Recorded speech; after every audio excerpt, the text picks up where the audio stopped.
gentlemen, and welcome to Picture This, a very unusual sight here, because for the first time ever, you, Dill Pickle Movie Network listeners, Picture This listeners, are seeing Chad and I in the same room. If you're on podcast, get over to YouTube, because we're both on the same physical stream. Ready? We're going to high five. This is real. This is no visual effects, no CGI, no AI. Ready? Bam! You heard it there first. Chad, how you doing, sir? I'm doing great. We're here at Sundance Film Festival. Yeah, we got all our merch decked out. Go buy that merch if you can. I just want to show off that beautiful logo. My hair is absolutely too long, too crazy, so I needed a baseball cap, and I figured why not pick one up here in Park City, Utah, where we are currently located for the Sundance Film Festival.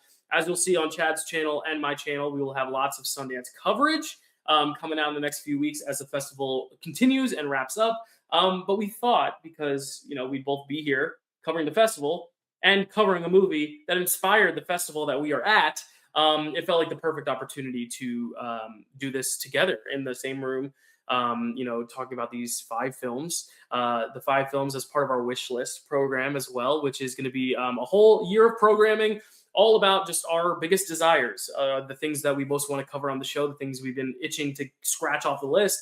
We're just each picking 5, and we're going to cover our 5 most anticipated years. And my pick for not the most anticipated year, but one of my top 5 was 1969, which is a great year, I think. I don't know if you share the same opinion. It's good.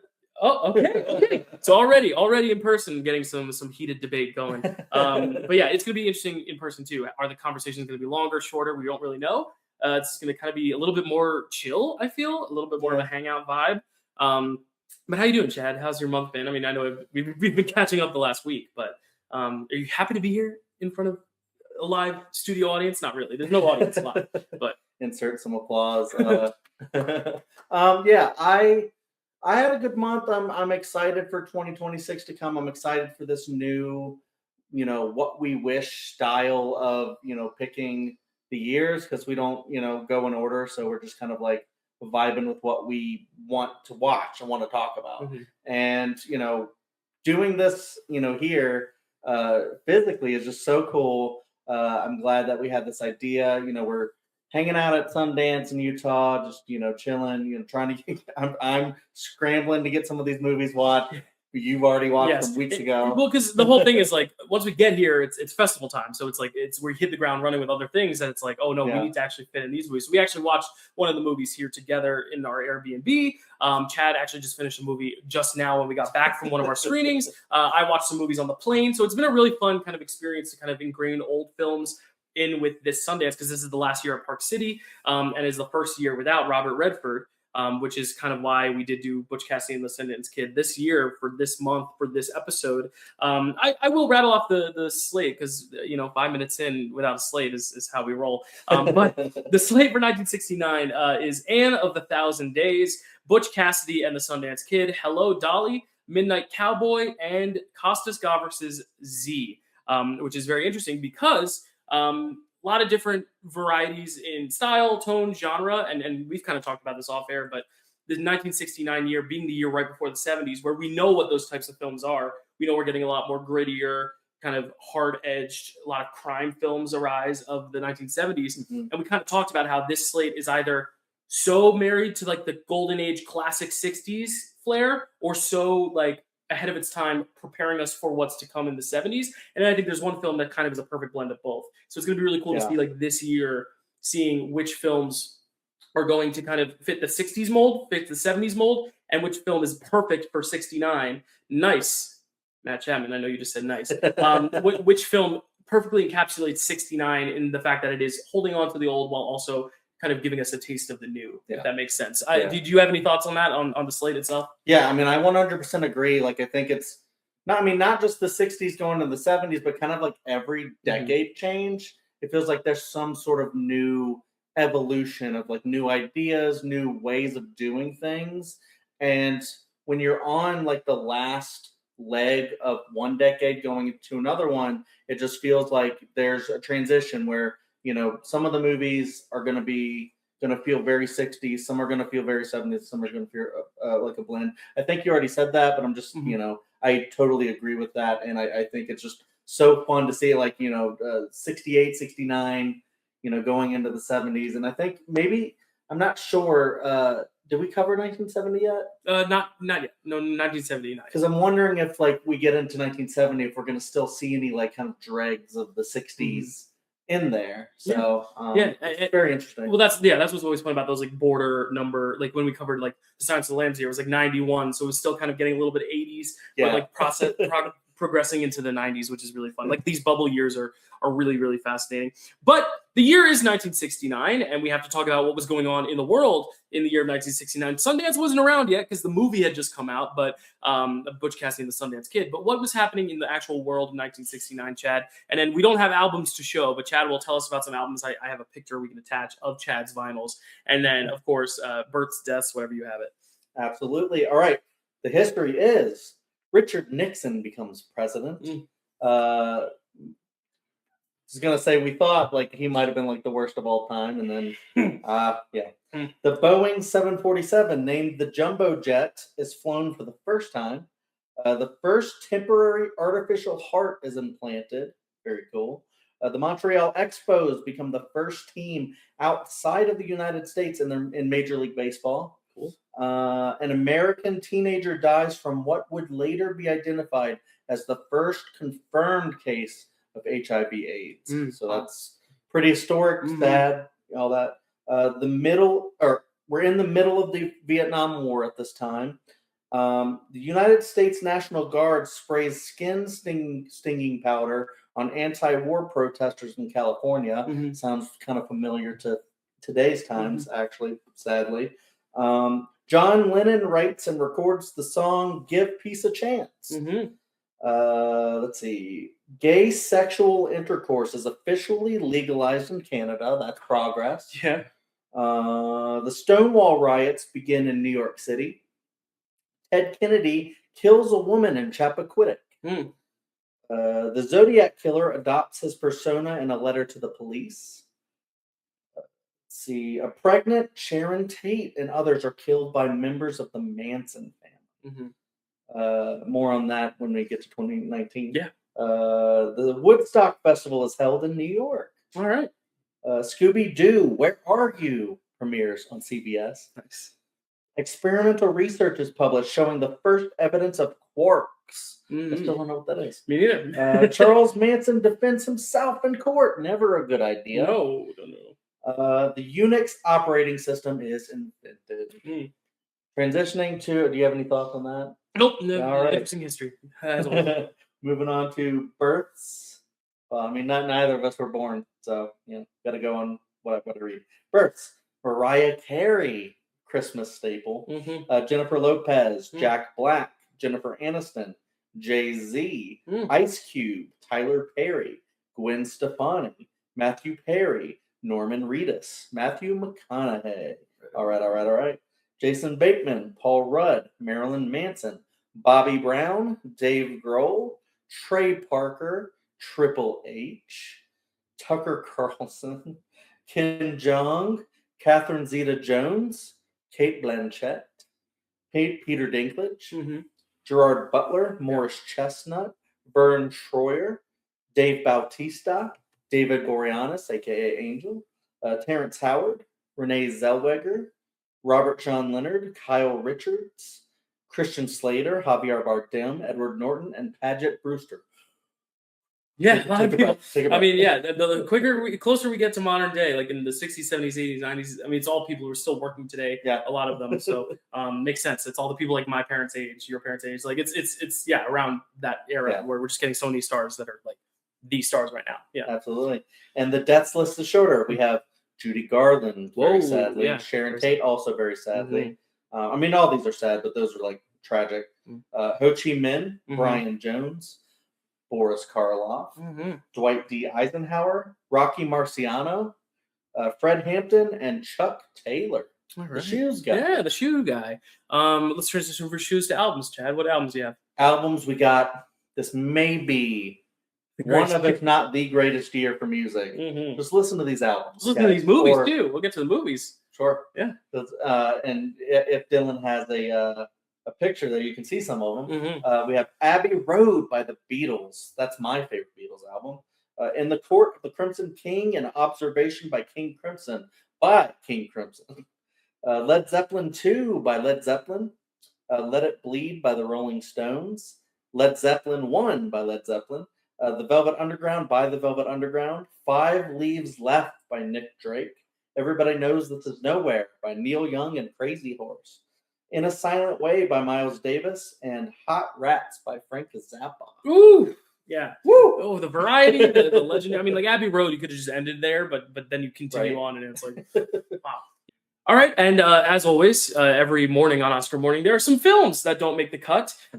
Before we talk about the Oscars themselves, Chad, did you have any notable films of 1969 that were not part of our Best Picture slate?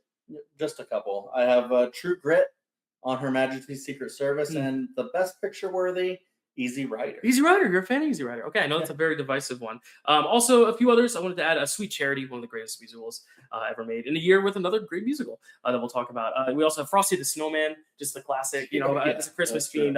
Surprised you didn't have that one. And then I also had True Grit and On Her Majesty's Secret Service. And then, of course, we'll talk in a sec about like some big films that got nominated in other categories that didn't get nominated, including one record-breaking one. Yeah, 1969, a crazy year. Oscar year, not too crazy. There are a few records to note. One of them being that the film They Shoot Horses, Don't They?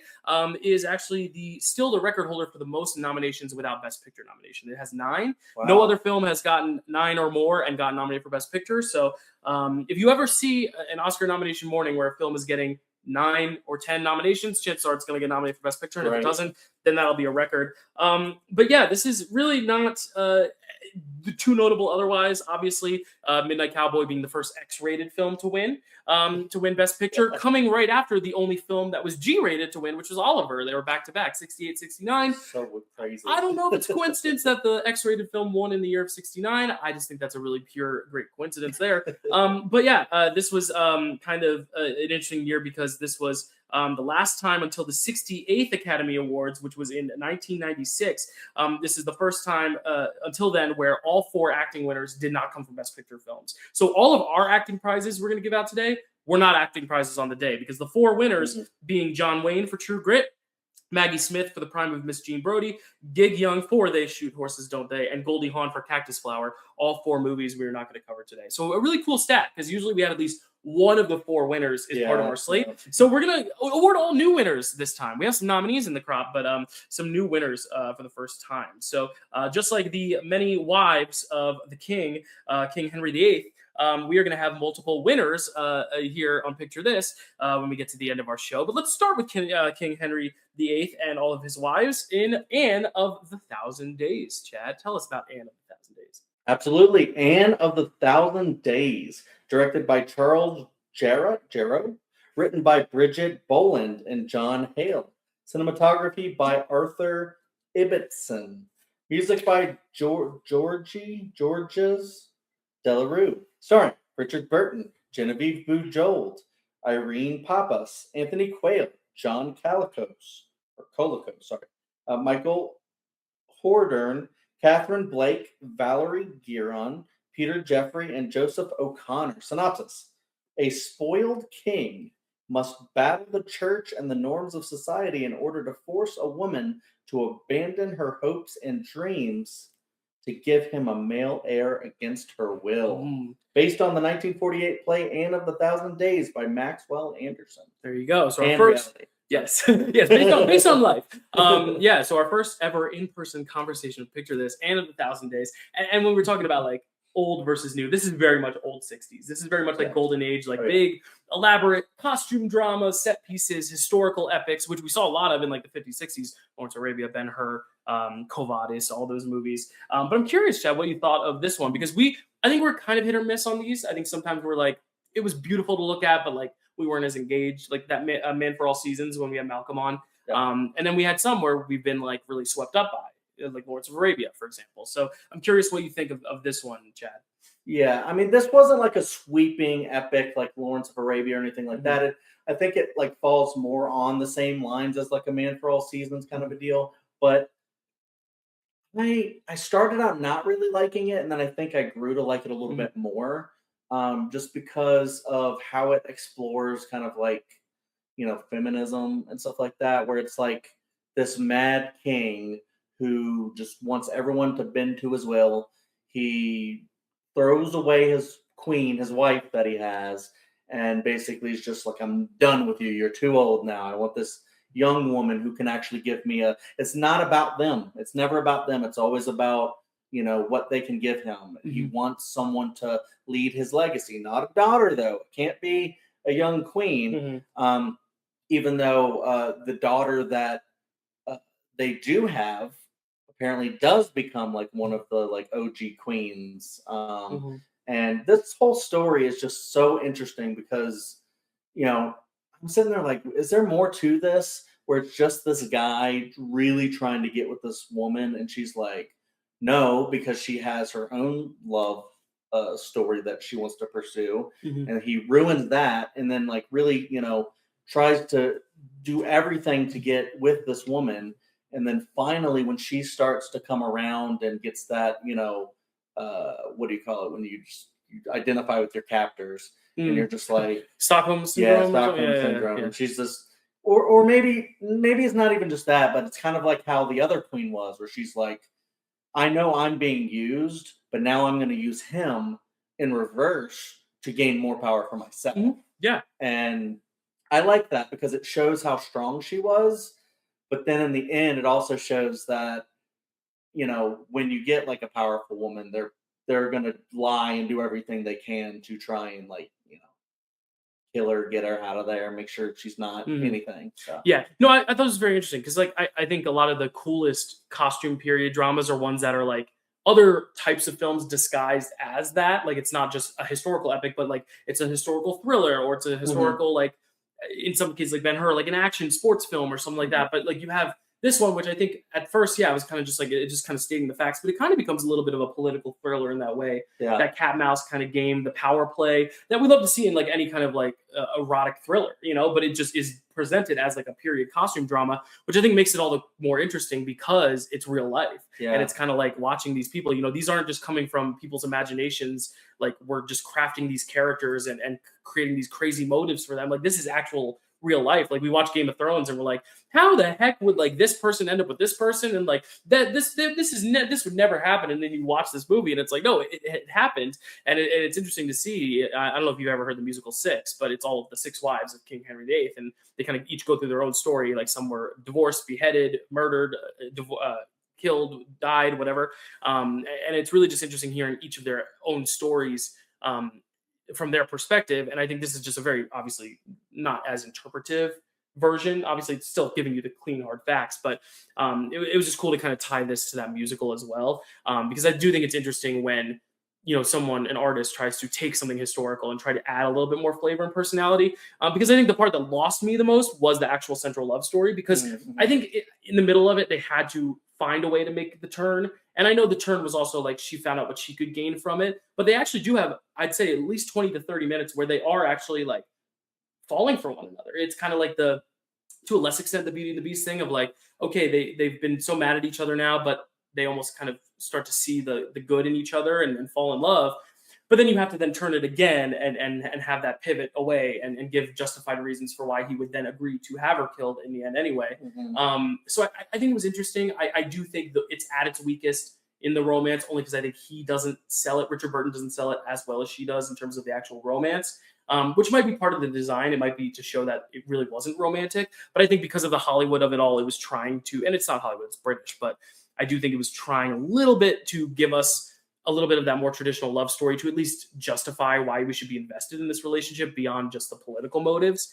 And I think that's where it kind of lost me a little bit, was when it was starting, when she was like, you know what, I am kind of falling for him. I kind of liked him. And they have their kind of few moments of romance, So I think that's where I was kind of like, oh, I don't know if I buy this relationship.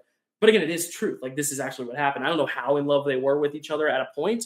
But it becomes very clear that this was at least one of the more special wives to him. Also because this is, the one that gets a lot of movies made about her. Like the other Bowling Girl is another adaptation of the story too. Yeah. So I'm wondering why her of all the wives, because all of his wives had really terrible ends, most of them. Like why this is the one that was focused on. I think it's because there is that play of like, no, they actually did have a love. It wasn't all purely political in the means of an heir. There was some love there, but then how does that love get lost again?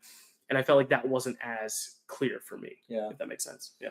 Yeah, I mean, it's just weird. Like I just kind of wish maybe there wasn't any love story Mm-hmm. there. Like, because for me, like it's just there can never be that when like you're a guy who forces someone like a young girl too Mm-hmm. to like come and be with me. I got rid of my wife, and because of this, everyone's going to call you a whore Mm-hmm. when you're walking down the street, Right. and it just really feels like there's never gonna be a relationship there. So, for them to try to make that work, Mm-hmm. I understand that sounds like kind of a detriment Mm-hmm. to it, where it's, yeah, I think the cat and mouse thriller aspect is the best part. And really, after she gets, kind of tossed aside and murdered, Bro's just like, all right, moving on to the next one. Yeah. It's just Mm-hmm. so.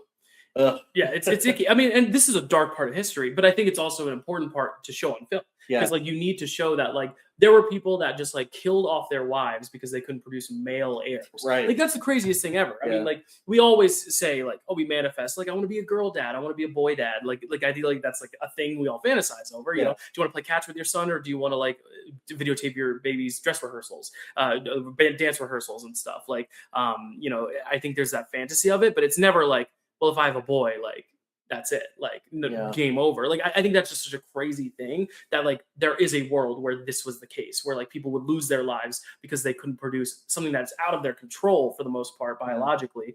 And I think that's why the ending is probably the most powerful part of this, is that third act, because I like as a piece about a mother, how she stands her ground as a mother, Oh, basically yeah. saying she will never go against her daughter, because there's also that element too, like when you love someone, it's like, your greatest love is your wife until it's your kid. And then, Yeah. how to love them both at the same time. And it really sucks that he has to kind of give her that ultimatum of like me or the kid. Yeah. You're either going to put out for me and give me a son, or I'm going to kill you.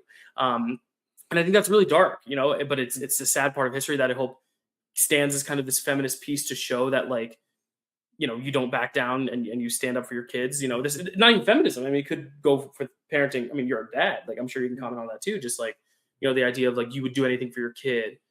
You do anything for your spouse too. But like, if your spouse is putting the ultimatum on your kid, like that's hard. And I think that's kind of what this ending sequence, third act, kind of reckons with in a dark way. Yeah. Yeah. I mean, it's one of those things where like the ultimatum's kind of like, either you get to live with your daughter, but you relinquish all power, or you're put to death, which I don't know. I guess that she knew that was going to happen. Mm-hmm. You're put to death, and then your daughter becomes someone important. And then I guess in those times, at least, and maybe a little bit in these times too, if you don't have any power or way to support yourself or support your Mm-hmm. daughter, and it might have been worse in those times if you're like a peasant or something like that, then, it's better to give the gift of an important life to your daughter rather than, you always being there, but then, it's a lesser life or something like that. Mm-hmm. Whereas I'm also kind of like, if it were me, I'd always want to be there for my kids. So that would be kind of I don't know if I would have made the same thing, but I also don't live in that time and in that way. I don't have any reason to have that ultimatum. Mm-hmm. But also to have to see that little girl just kind of like walking around at the end, is devastating. I would say like this slate is full of incredible endings. Like I think every single ending to these movies is like really good. Like if I were to make a pickle awards for the time, these would be my top 5 endings of the year, would be these 5 films. Nice. I don't know if these 5 films would be my best picture, but I said earlier in the slate, like I think this is one of my top slates. I love it. Wow. But I do think, and I picked it for that reason because I knew I'd love it. I think that's the thing with this whole wish list, is we're picking slates that we're really excited for. And this is the one I didn't know about. So I think it's nice that like I could still find things to really enjoy. Again, I don't love the love story in it. I don't think it's sold very well, but maybe that's just because it wasn't a real love story in and of itself, and they just had to give us something to kind of invest us as an audience in these two relationship. But I think the ending is just so powerful, and just seeing her, it's almost like that zone of interest thing where like the action is happening off screen and we're hearing it, and we're seeing just kind of the repercussions of what would be later, of this girl basically alone while her mother's getting killed off screen. I think is really, really terrible and really sad. Especially because she's in the garden, it's this really peaceful, blissful place. It's very, poetic, kind of safe space. It's kind of why the death in The Godfather with him in just the orange fields with his grandson is so impactful, because it's like, this is probably the happiest moment of your life. This is the most pure moment of your life, yet your mother is getting killed, and she doesn't know. She has no clue. And it's because she didn't want her daughter to be illegitimized, which is something that we talked about with Blossoms of the Dust last month, which is like, the idea that just there was a time where children being illegitimate was like a thing, that they could just illegitimize. Yeah. It's really awful. It's really, really awful. And the fact that like, she was like, my daughter will not grow up like that. And I'd like to think in a world like today, that would not be the case. That no one would try to illegitimize a child nowadays. But you never know. And I think, again, history stands, movies like this that capture history so directly stand so that we never have to repeat ourselves, and I think that's the most important thing about this film, is just kind of looking at your own relationship, whether you are the King Henry, which is, I hope, no one, but if you are in that situation where, you are a demanding partner, or if you're Anne Boleyn, who has to kind of stand up to that partner and decide to choose the battles and pick which battles are worth fighting.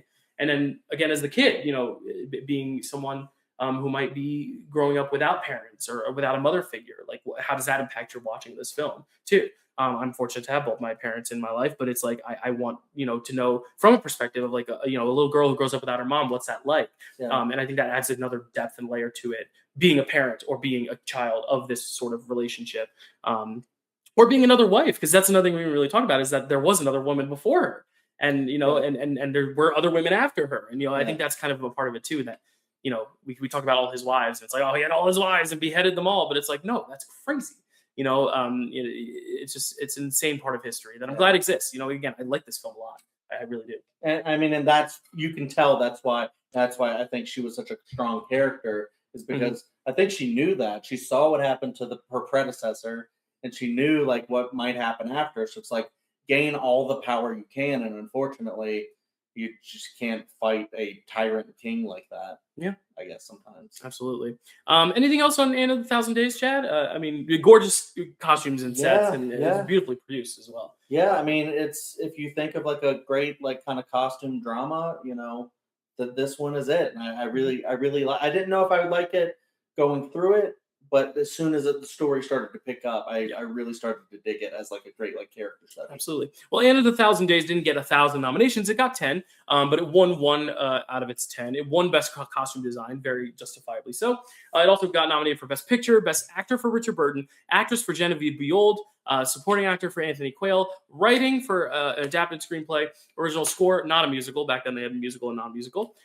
Best Sound, Best Art Direction, and Best Cinematography. Now, I can't show you the beautiful mountains of Utah here because this is just a street view outside our window. But speaking of cinematography, I mean, I wish I could just like kind of just take a camera and go out to the mountains that we are currently at now for the Sundance Film Festival. And I would love to save this film for last because it is the one that inspired this episode, but we have to go alphabetically for my OCD's purposes. But I think it's a really beautiful moment to get to talk about this next film here at Sundance Film Festival. So Chad, tell us about Butch Cassidy and the Sundance Kid. Absolutely. Butch Cassidy and the Sundance Kid, directed by George Roy Hill, written by William Goldman, cinematography by Conrad Hall, music by Burt Bacharach, starring Paul Newman, Robert Redford, Catherine Ross, Strother Martin, Henry Jones, Jeff Corey, George Firth, Cloris Leachman, Ted Cassidy, and Sam Elliott. Synopsis: 2 famous outlaws rob banks, fight over a woman, and try to escape the law. Yeah. So obviously, Sundance Kid, Robert Redford, we lost him this past year. I think it's the best time as any to like just kind of remember him. Because we're here at Sundance Film Festival. It's also last year in Park City, so there's kind of a sadness of first year without Robert, last year in Park City. Like I think next year Sundance is just going to change forever because it's going to be a new location, no Robert Redford, and just kind of everyone's going to be flying blind because they've never experienced Sundance in Boulder. But yeah, just kind of being at these screenings and seeing them talk about him and just his influence, and not just as an actor, not as a director, but just as someone who wanted to like give back to smaller artists and independent artists to like get to flourish in filmmaking, and get to have their start and really build up. And I think it's beautiful because like this is the year we're talking about 69. We're talking about how like so much of film is changing. We're getting so many more independent works in the 70s that kind of built the foundation of what films would be till today. A lot darker themes, a lot of films with not happy endings or maybe ambiguous endings. Like a lot of movies of the 50s and 60s wrapped up with a tight little bow, gorgeous pan out, skyscraper or landscape shot, sound of music, singing in the rain, gorgeous final shot, and then the end logo. But a lot of movies now, they have these ambiguous endings. They have these freeze frames. They have these like very unconventional means about them that when I was saying there was one film that I feel like captures the old and new simultaneously, I think it's this one, because it really does feel like, yes, it's honoring the Western. It's honoring the tradition of just kind of these old Western pictures that built cinema, but at the same time kind of moving it forward by focusing on, a different type of relationship at its center, a little bit more violence, and then an ending that is very bittersweet. More bitter than sweet, maybe more sweet than bitter. We'll discuss, but I just think that's beautiful. Just knowing who Robert Redford was as such a trailblazer for independent cinema to make this film that did kind of transition us from the 60s to 70s and show us that we could still hold on to the old while paving way for the new. It's just really cool and poetic. And I wish we had saved this for last because I feel like it is that bridge.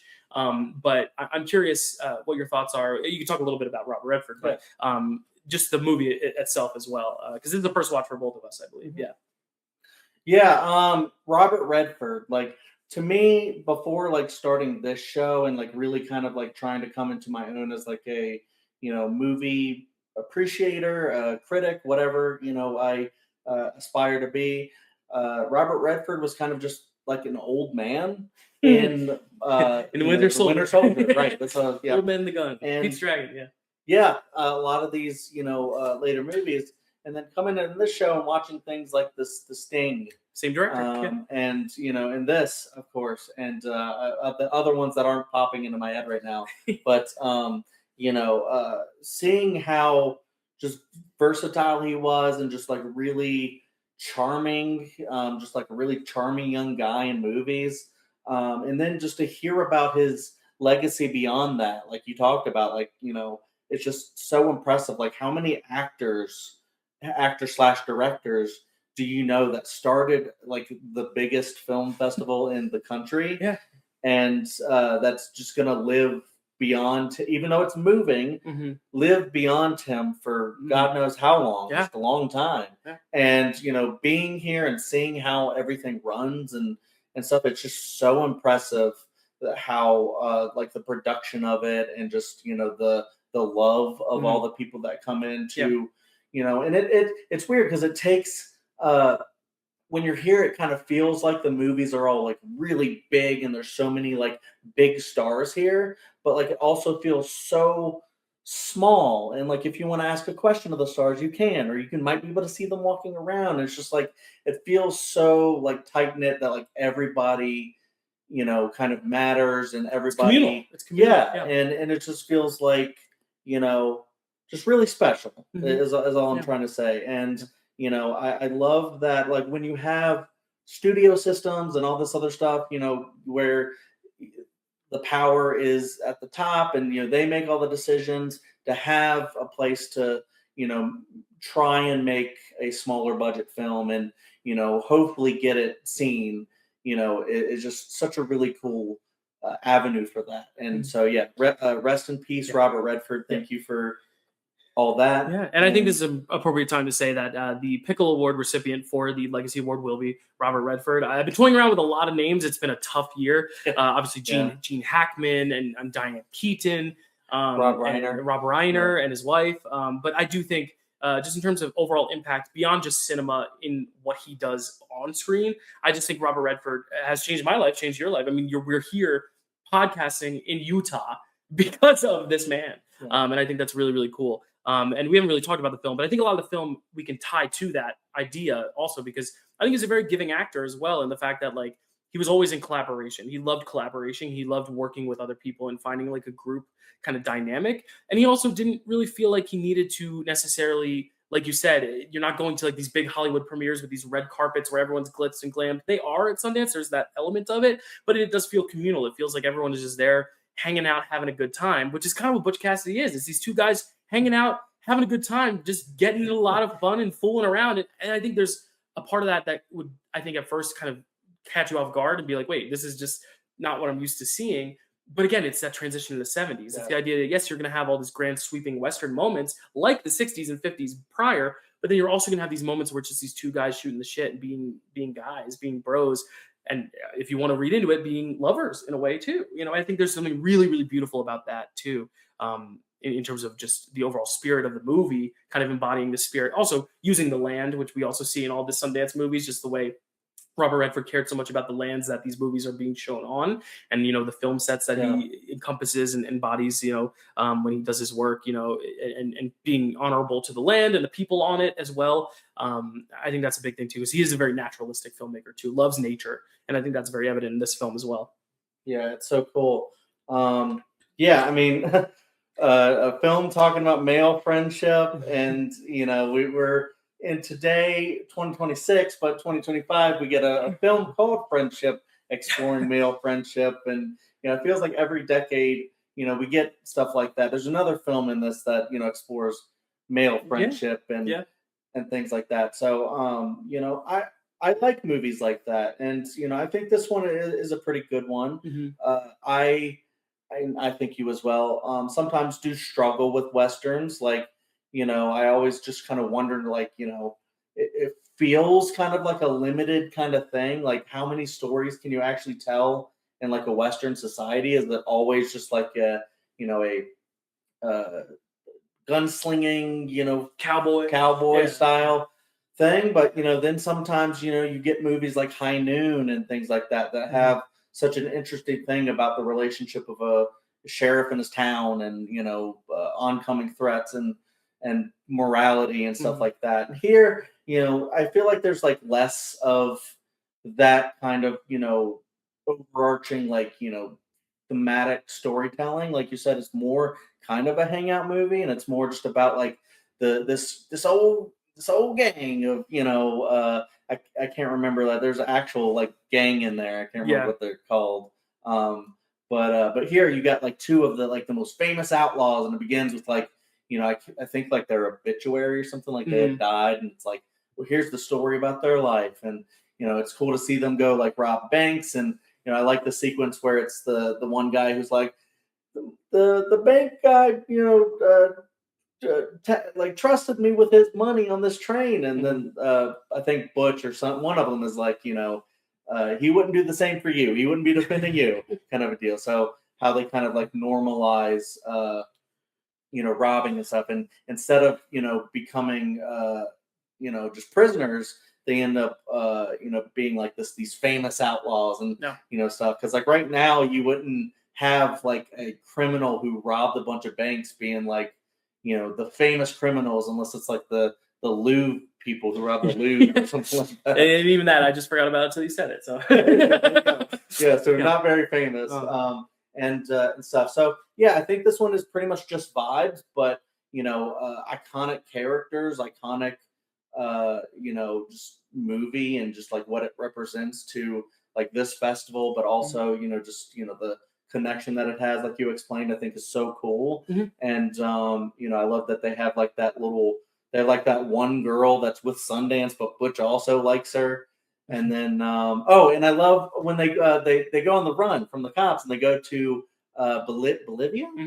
And there's the one scene that I wrote down that I love is the first Spanish language robbery, when Butch is like really trying to understand the language, and trying to order people around, and he's like, he reads something from his little dictionary, and it's like, is this? And he's like, he's already up against the wall. You don't have to keep telling them to get up against the wall, because just don't understand the language. So I thought that was kind of an interesting, like, little, like, what would happen if you have to go on the run, but you still want to keep robbing? And then I actually have a question, because when they got there, it says he was like, they were like, this is the place of shit. And then it's like, well, this could be the nicest part of Bolivia. How would we even know? And then it's like, he's like, this could be the Atlantic City of Bolivia. And then I was like, do people from New Jersey think Atlantic City is the nicest part of New Jersey or the entire country? Well, and that's the funny thing, is there was a time where that was the case. Now, probably not. And I think that's also another thing to show like the times changing. Because Lake City, no New Jerseyan would be like, this is the most gorgeous place in New Jersey. It's like obviously not. But there was a time where it was, just like, I mean, maybe Vegas someday will be like, oh, Vegas. And some days it is. Maybe some days there are people who are like, oh, Vegas is a little crowd. It's the Las Vegas of the East Coast. But even then comes with its grime and stuff like that. Yeah. But I think what you said so perfectly, not to backtrack too much, but vibes. I think that's really cool because a lot of Westerns, there are vibes, but it's all kind of the same vibe. Whereas this isn't necessarily Western vibes as much as it is like focusing on like what you said, like the friendship and vibes of like, bromance or real romance. That's something that I feel like a lot of historians, especially queer historians, will kind of go into further with like movies like this. Midnight Cowboy, which we'll talk about in a sec, is like the actual queer coding in it. But just making the focus of the movie anything but the story is really, really cool and probably revolutionary for the time. We don't think of it as much nowadays, but like the idea that this is mostly just about two guys hanging out and just how much they not just depend on each other and not just work well together, but just genuinely love each other, whether it be romantic or otherwise. Just the fact that they have just such a strong love for one another that like they don't, if one's dying, the other's dying. If you're shooting, I'm shooting. Like I feel like that's a really beautiful thing, especially knowing how much of a friend Paul Newman was to Robert Redford in life too, and just see that kind of relationship. Because we saw The Sting, which came out I think 4 years after this. And that was our best picture choice for that year. Same director and same actors, and I think that's really cool that like it is like the same kind of team. Because that is, and speaking from being on a film set, that is what the highlight you remember is. It's not what scene was the most, what scene was I most in my character? What take was, what was a really impressive shot? For the cinematographer, that might be the case, but for the actors, what I remember is what game did we play at the Airbnb after this night of shooting, or what did we have for lunch? Where did we go for lunch this one day of shooting? Or what was the ad lib that someone said that all of us cracked up at and we had to start making bloopers for, and who farted in the van and stunk it up? Like that's the kind of stuff you remember as an actor though. And I think that's even the case with like when we do our draft days and our streams and stuff, we don't always remember who picked the number one overall movie of the year or whatever, but we remember the moments where we all bicker or we all laugh or something funny happens. Like Kelsey gets mad at me for picking Bluey. Yeah, exactly. But that's the stuff we remember. It's all the human moments, and I think that's what's really cool about this Western. I couldn't tell you more than like 4 or 5 scenes, but I remember this relationship. I remember these characters because they have such a strong foundation. And I think that's the case, is that these two actors just genuinely had such a love and respect for one another that I would say it's probably top 5 greatest actor pairings of all time in terms of the work they did together and just how iconic their duo-ship was. So I think that's just a really cool element too, because you can see that in the film too. It's evident that there's a real bond there. And it's fun to watch, because you can then tie it to your own friendships. I can tie it to my relationship with you and my relationship to my brother and my girlfriend, like all these like different people in my life that I'm like, it's the little moments that you remember. And that's, I think, true with Butch Cassidy, which is why we also could talk about the ending. We don't see them die. And I think that's really a powerful choice. Yeah. What do you think of the freeze frame ending? I think it's cool. Mm-hmm. I mean, honestly, like, I kind of like didn't really think about the fact that it was like the same team, the same director as The Sting. Mm-hmm. But now that you mentioned that, because the whole time I was sitting there like, well, Robert Redford's in the Sting. And I was like, this has a lot of like Sting vibes because, it has kind of like freeze frames and, pictures with the, kind of ice cream music as what I call ice cream music. The Entertainer. Yeah. Yeah. And then this has kind of the same thing with like, kind of Western music. Over it's got the Burt Bacharach, the original song, obviously, which wins the raindrops keep falling on my head. Which is cool because we know it as Spider-Man 2. But it's and so many people hate that scene. Like, if you look on Letterboxd, a lot of people are like, but the bicycle scene, what? I think it's the best scene in all 5 of these movies, personally. Like, I think it's so good because, again, it's 2 people just being silly. It's not Butch and Sundance. Yeah. It's Butch and the what's her name? Their friend who he rides around on the bike with. Friend. Who are the real friends? Who are the real lovers? It is a really interesting. This is the 1969 challengers, if you will. But it really is funny though how like so many people hate that scene, but I think that embodies what the movie is. It's just getting into hijinks, having a fun moment, silly moment. Things go dangerous, and they have to kind of improvise, and because he like barrels over the fence, and it's playing this like really like kind of silly, dandy little song. Like I think that's what it is. That's the movie for me. Like that is the movie for me. Yeah, like how many other Westerns will you hear raindrops keep falling on my head? It's just like none of them. Yeah, like the freeze frame, like how I think about it now, just kind of like pondering on it after you asked me that question, is that, it's kind of like that's kind of how we remember certain people like that, like frozen in time on a picture of not like dead, but like they're kind of their outlaw pictures, or just frozen like right before that, and they're like going in the heat of battle, and it's really cool. But you also kind of know that they probably died there, and it kind of feels kind of like a Bonnie and Clyde or Thelma Louise type of situation. Like, we're going out together, kind of cool. Yeah, and the freeze frame even reminded me of like Sopranos, and the fact that like, this is a bad guy, but you followed him now for so many seasons, and it's like, do you really want to end the show on seeing him get his head blown up by another mobster? I mean, like, you get that sometimes, like Breaking Bad, but sorry to spoil two big shows. But if you haven't seen them, you probably never will, and if you do, you'll probably forget we even talked about it. But there is a satisfaction. Thank you. Whoa, I just added way too many syllables. But there is a satisfaction in not seeing that. I think it's more satisfying, like the cut to black, or in this case, the freeze frame, being like, why do you want to see them die? Fighting. Because what's going to happen. They're not going to survive this. But like, we care so much about them, and it's not about that. It's not about their ending. It's what they were when they were alive. And at their most alive. And I think that's a perfect way to sum it up. Yeah. It's a great way to put it. I agree. Yeah. So Butch Cassidy and the Sundance Kid, nominated for 7 awards. Bam, 4 wins. 4 wins for 7. That's more than half of the awards it won. It wins Best Original Screenplay. It wins Best Original Score that was not a musical. It wins Best Original Song for Raindrops Keep Falling on My Head, which would later be used in Spider-Man 2. And then Best Cinematography, that freeze frame and all the frames. But it also nominated for Best Picture, Best Director for George Roy Hill, and Best Sound. Oddly enough, neither of the lead actors nominated. We'll see if that'll be remedied today in our show. But we must say hello to our next nominee. We talked about Raindrops Keep Falling on My Head as a great musical needle drop. Now, there are some great musical needle drops from this movie that would go on to be needle drops in other movies, which we'll talk about in a sec. But let's go back to a classic now. We're bouncing back and forth. We're going from like old throwback golden age classics to like more trailblazing new kind of 70s inspired or movies that would inspire the 70s. We're going to go back now to Hello, Dolly. Which is a classic, if I've ever seen one, in terms of just production and the way it was shown. As far from the 70s as you could probably get. But I'm very excited to talk about it, Chad. So, hello, Chad. Tell us about Hello, Dolly. Out there, Barnaby. Hello, Dolly. Directed by Gene Kelly. Wow.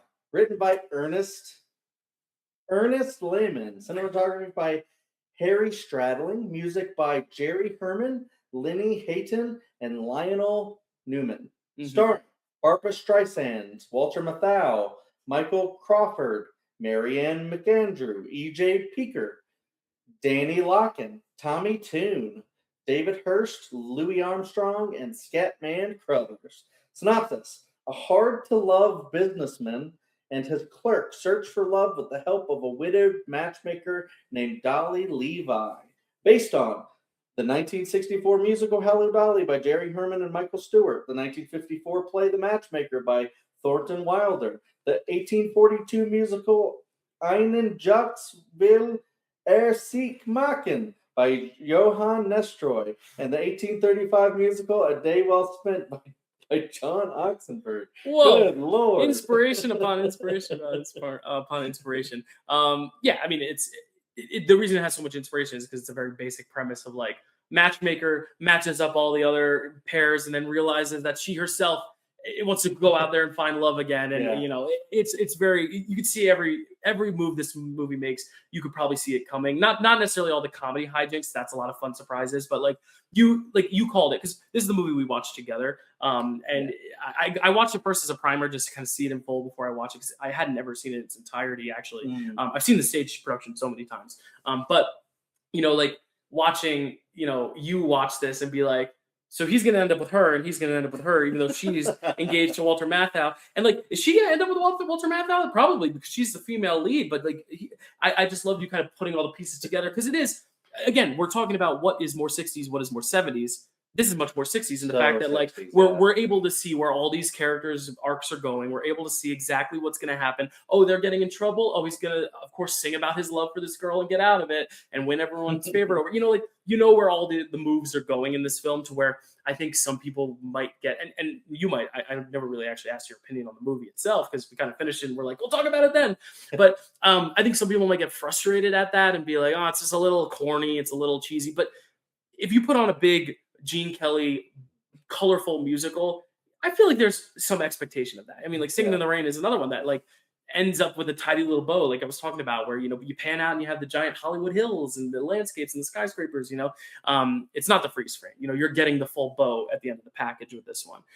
But I think there's a merit to that, especially with these other movies. It's such an outlier. Even more than Anne of the Thousand Days, which is also very classical, but has a very dark ending. Yeah. This one is just like sheer Hollywood golden age musical. Like this is the farthest thing from what the 70s would be as we're getting. Yeah. So I'm curious what you thought of it, because I mean, I have my thoughts on the musical itself and this adaptation, but I want to know, just as someone who had never experienced Hello, Dolly, of course, sort of, you have experienced it in some ways, which I'm sure you'll talk about. But what did you think of Hello, Dolly as like a first time watcher? Yeah, I mean, and it is interesting, like you talk about like the ending being wrapped up, and I think it's because, I mean, it's adapted from so many other things that came well before the 70s, that, it makes sense. But I also wonder if this could have, if this would have come out later, or just like could have had a different ending, if it would have been a little bit more interesting as a story. But then I just think like, it's a classical musical, and people love the story as is, and sometimes you need these movies like a classical musical to have like be wrapped up with a little bow and just like have just a really sweet ending, like a sweet Hollywood ending, where everything is works out and everything's good. And then they all dance in the streets with these lavish costumes, which is another thing I love so much about it. Yeah, absolutely. Yeah, I mean, it's fully a Gene Kelly production, when you have like all the people in the restaurant dancing with brooms and everything, and it goes on for like 15 minutes, and you're just like, okay, cool. But maybe if the only way to make it better is if Gene Kelly himself was I've always thought he doesn't even have to be the head server. I always thought it was a really missed opportunity, because that is, if you're watching the stage show, that's how Act 2 opens. The whole like first 40 minutes is in that restaurant. And like those dancers are doing so much incredible stuff. I'm like, maybe it was just an indulgence thing of like not wanting to be too self-indulgent, because again, with time, maybe he realized maybe I just need to watch and not necessarily be a part of all the action, because this is also 17 years after Singing in the Rain, so maybe he's not as spry as he used to be. But I would have loved to see him at least come on as a waiter and do a little bit of something.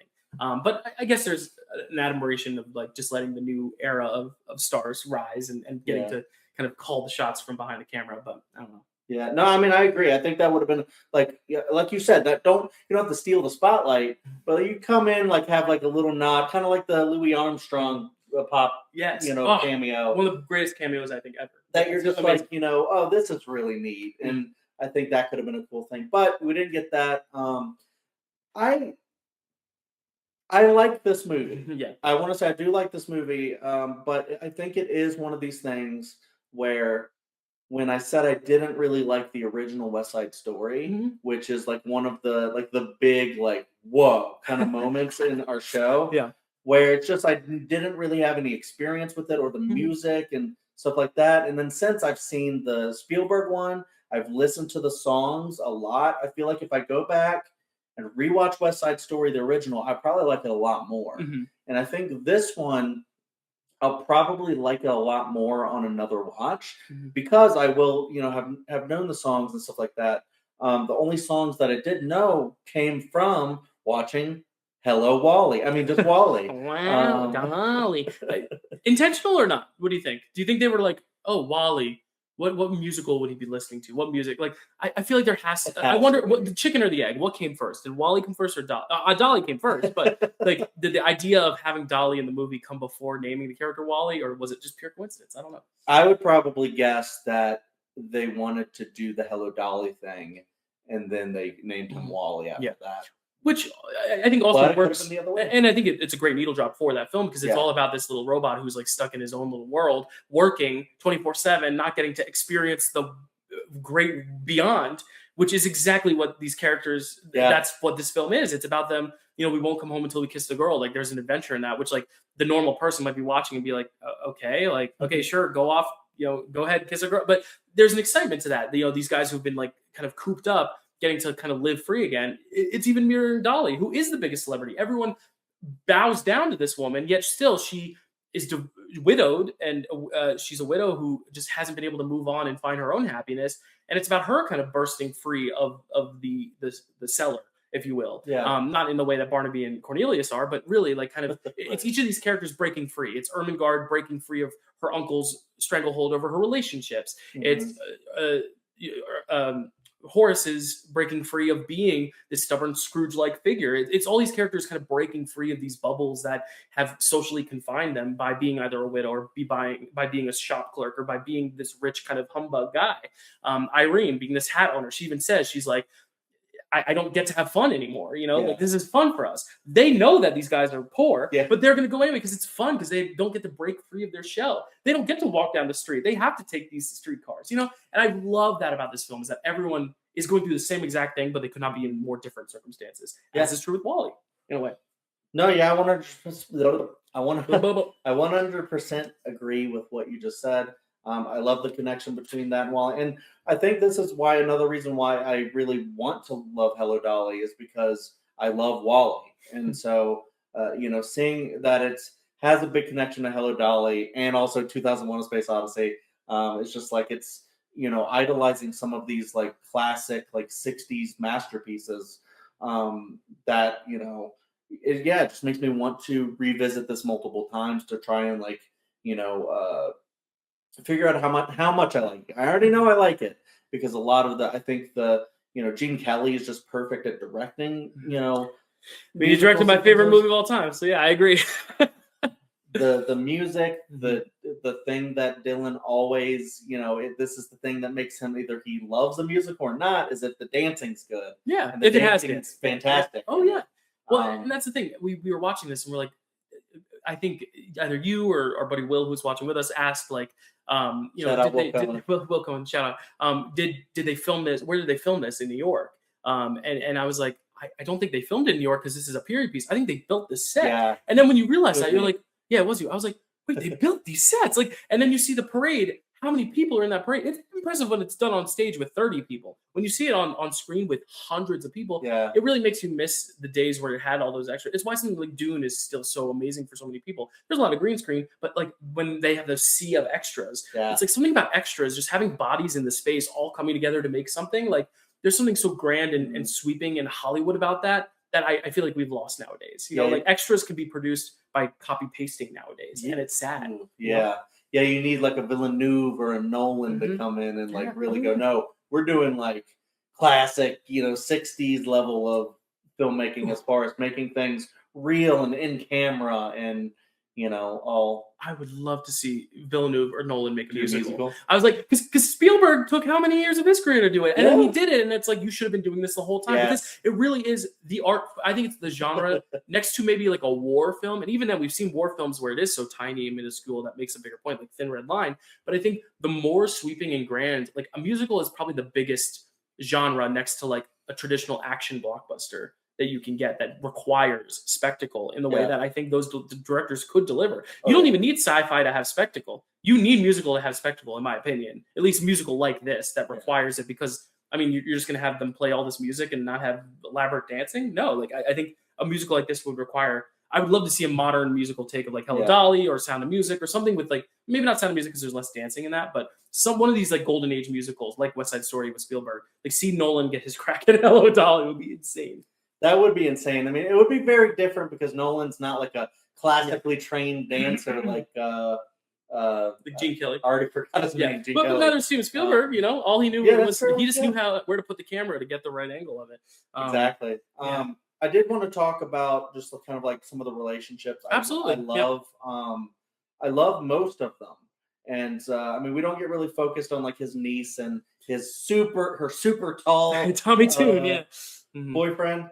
But I love the kind of parallels between Irene and Cornelius.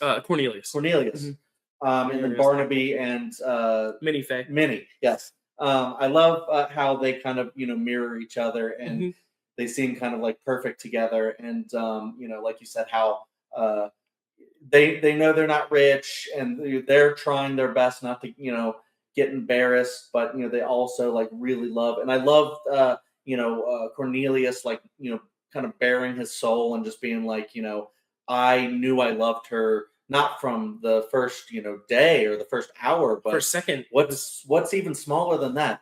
A moment. And yeah, the cheesiest thing you'll ever hear, but it's still the most beautiful. Because if you say that to the woman you love, like I mean, Allie's seen Hello Dolly, so I can't really say that to her. She'll know what I'm quoting because she literally watched it with us. Right. But like, if I were to say that to Allie, like she'd melt. I'd melt to say it. Yeah, it's one of those things that it makes your heart melt because it's sappy, but in the best way that you want a musical like this to be. Absolutely. I think because I also love the Dolly stuff, where you touched on like and I know you have the criticism of that she was too young to play Dolly. I've softened on a little having watched it because here's the thing: when Barbra Streisand sings, you don't want anyone else to play that role. Exactly. Yeah. But I've always thought that she's a little too young, only because I think the beautiful thing about Hello Dolly is that your leads are these older people later in life, and they're still being able to find love. And I think there's something so beautiful because in so many Hollywood movies, it's always the young people getting married. Nowadays, it's also that. Like, you rarely see stories about older people falling in love. And that's what I love about this thing. I mean, that's why I love The Parent Trap, because it's all about these older people kind of coming back together and falling in love again. Like, I love that element of Hello Dolly. It's that these two people who are kind of, one has her husband died. The other guy, I think his wife had died, or maybe he never even had a wife. I don't even think he's ever been married. Horace, they don't really say. Yeah, but remember. And his whole idea of what a woman is, and her whole idea of what love is, and how they kind of, in a way, settle for one another, but don't, because I think they kind of fill in what each other needs more than they realize at the end. I think it's much more impactful when it is someone a little older. And when they're singing, like Bette Midler did this on Broadway in her 70s. And when she was singing When the Parade Passes By, I was watching and getting choked up thinking, this could be the last time I see a legend, Bette Midler, perform a role of this size on a Broadway stage. This could be her swan song to Broadway, When the Parade Passes By, about seizing your life and your opportunity. And to see a 70-year-old woman sing that, I think it's a little more powerful than seeing a woman who just came off her Oscar win. They needed to rush her into production and give Barbra Streisand a moment, which she's great. And I think it's important for any divorced person or widowed person to be able to get out there again. But I think it's so much more impactful when it is someone older. Yeah. And that's the only thing I've had against Barbra Streisand's casting. But the performance is so good that I can't bother getting mad about the casting, because I think she's great for the role. It's just I would have loved to see her do it when Prince of Tides comes out in the 90s, or even later. You know what I mean?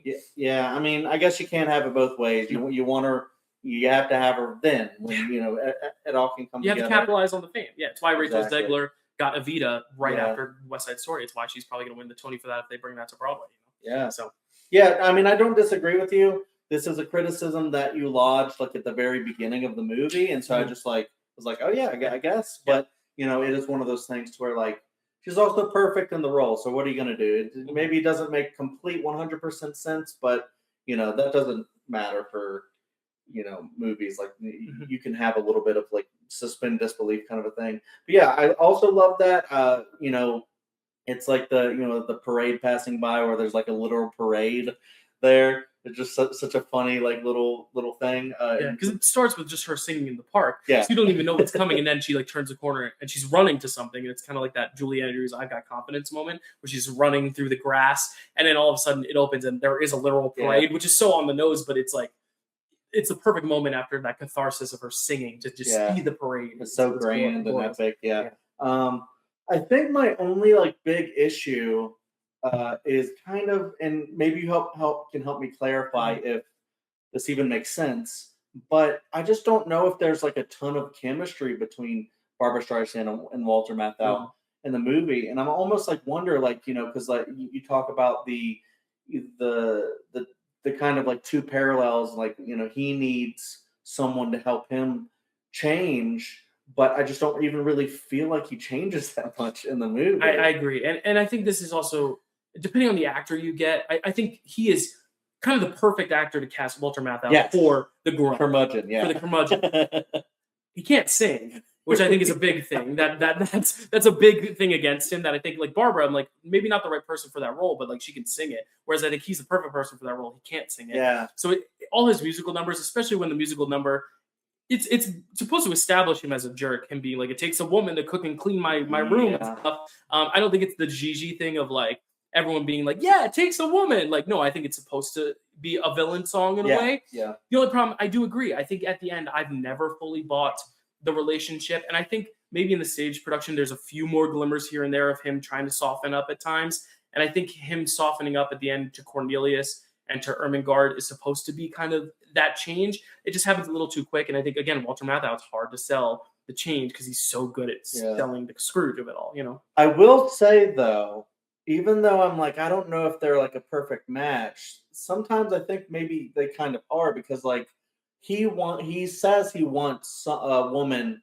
so that she could take care of him and clean and stuff like that. And while, you know, that's what everybody wants in a relationship, is someone that will be there for you, take care of you, and help you do things that you need done. Help you, that's the thing. Not do it for you. Yeah. Not doing it for you. You know, that's the 2026 brain of Chad and Dylan. Yeah.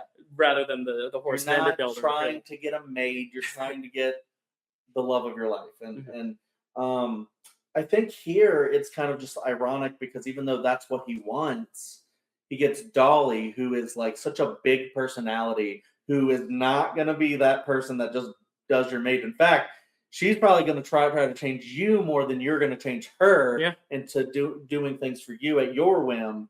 And so maybe that is kind of like the 70s of it, where it's like he's not changed completely, but you know that relationship, she might start to change him for the better. Right. And she even talks about that. She's like, the main reason I want him is, she admits, she's like, he's kind of charming to me. I don't know what it is. And that's a real like book stereotype. I mean, like people who read a lot will tell you like the grump sunshine like dynamic is like a big thing. It's like you have like friends to lovers, enemies to lovers, grumpy sunshine. Like they're like book tropes that I'm starting to get into now because I'm reading a little bit more. Thanks to Allie. But it's like the idea of grump sunshine. It's a real thing. Sometimes just people who are really, because Dolly has no real mean bone in her body. She's a little mischievous. She's a little sneaky, but she's not mean spirited at all. So I think the fact you have this like sunshine personality, to have someone who's a little bit more hard edged and grumpy, I think there's an attraction to that, because it is kind of like, oh, he just needs someone to, you know, he just needs someone to just like get it out of him, you know? And she does speak about how she wants to also spread his money around the world. She's like, I'm done with him just being greedy. Like, I want to open his eyes to like literally spreading the wealth. Literally, it's like the Robin Hood thing, steal from the rich and give to the poor. But she wants to, instead of stealing from the rich, help him come to that realization of his own and want to give money. And we see that a little bit of that at the end. You know, we do, because he realizes at the end, when he doesn't have Cornelius, he's like, yeah, I really messed up.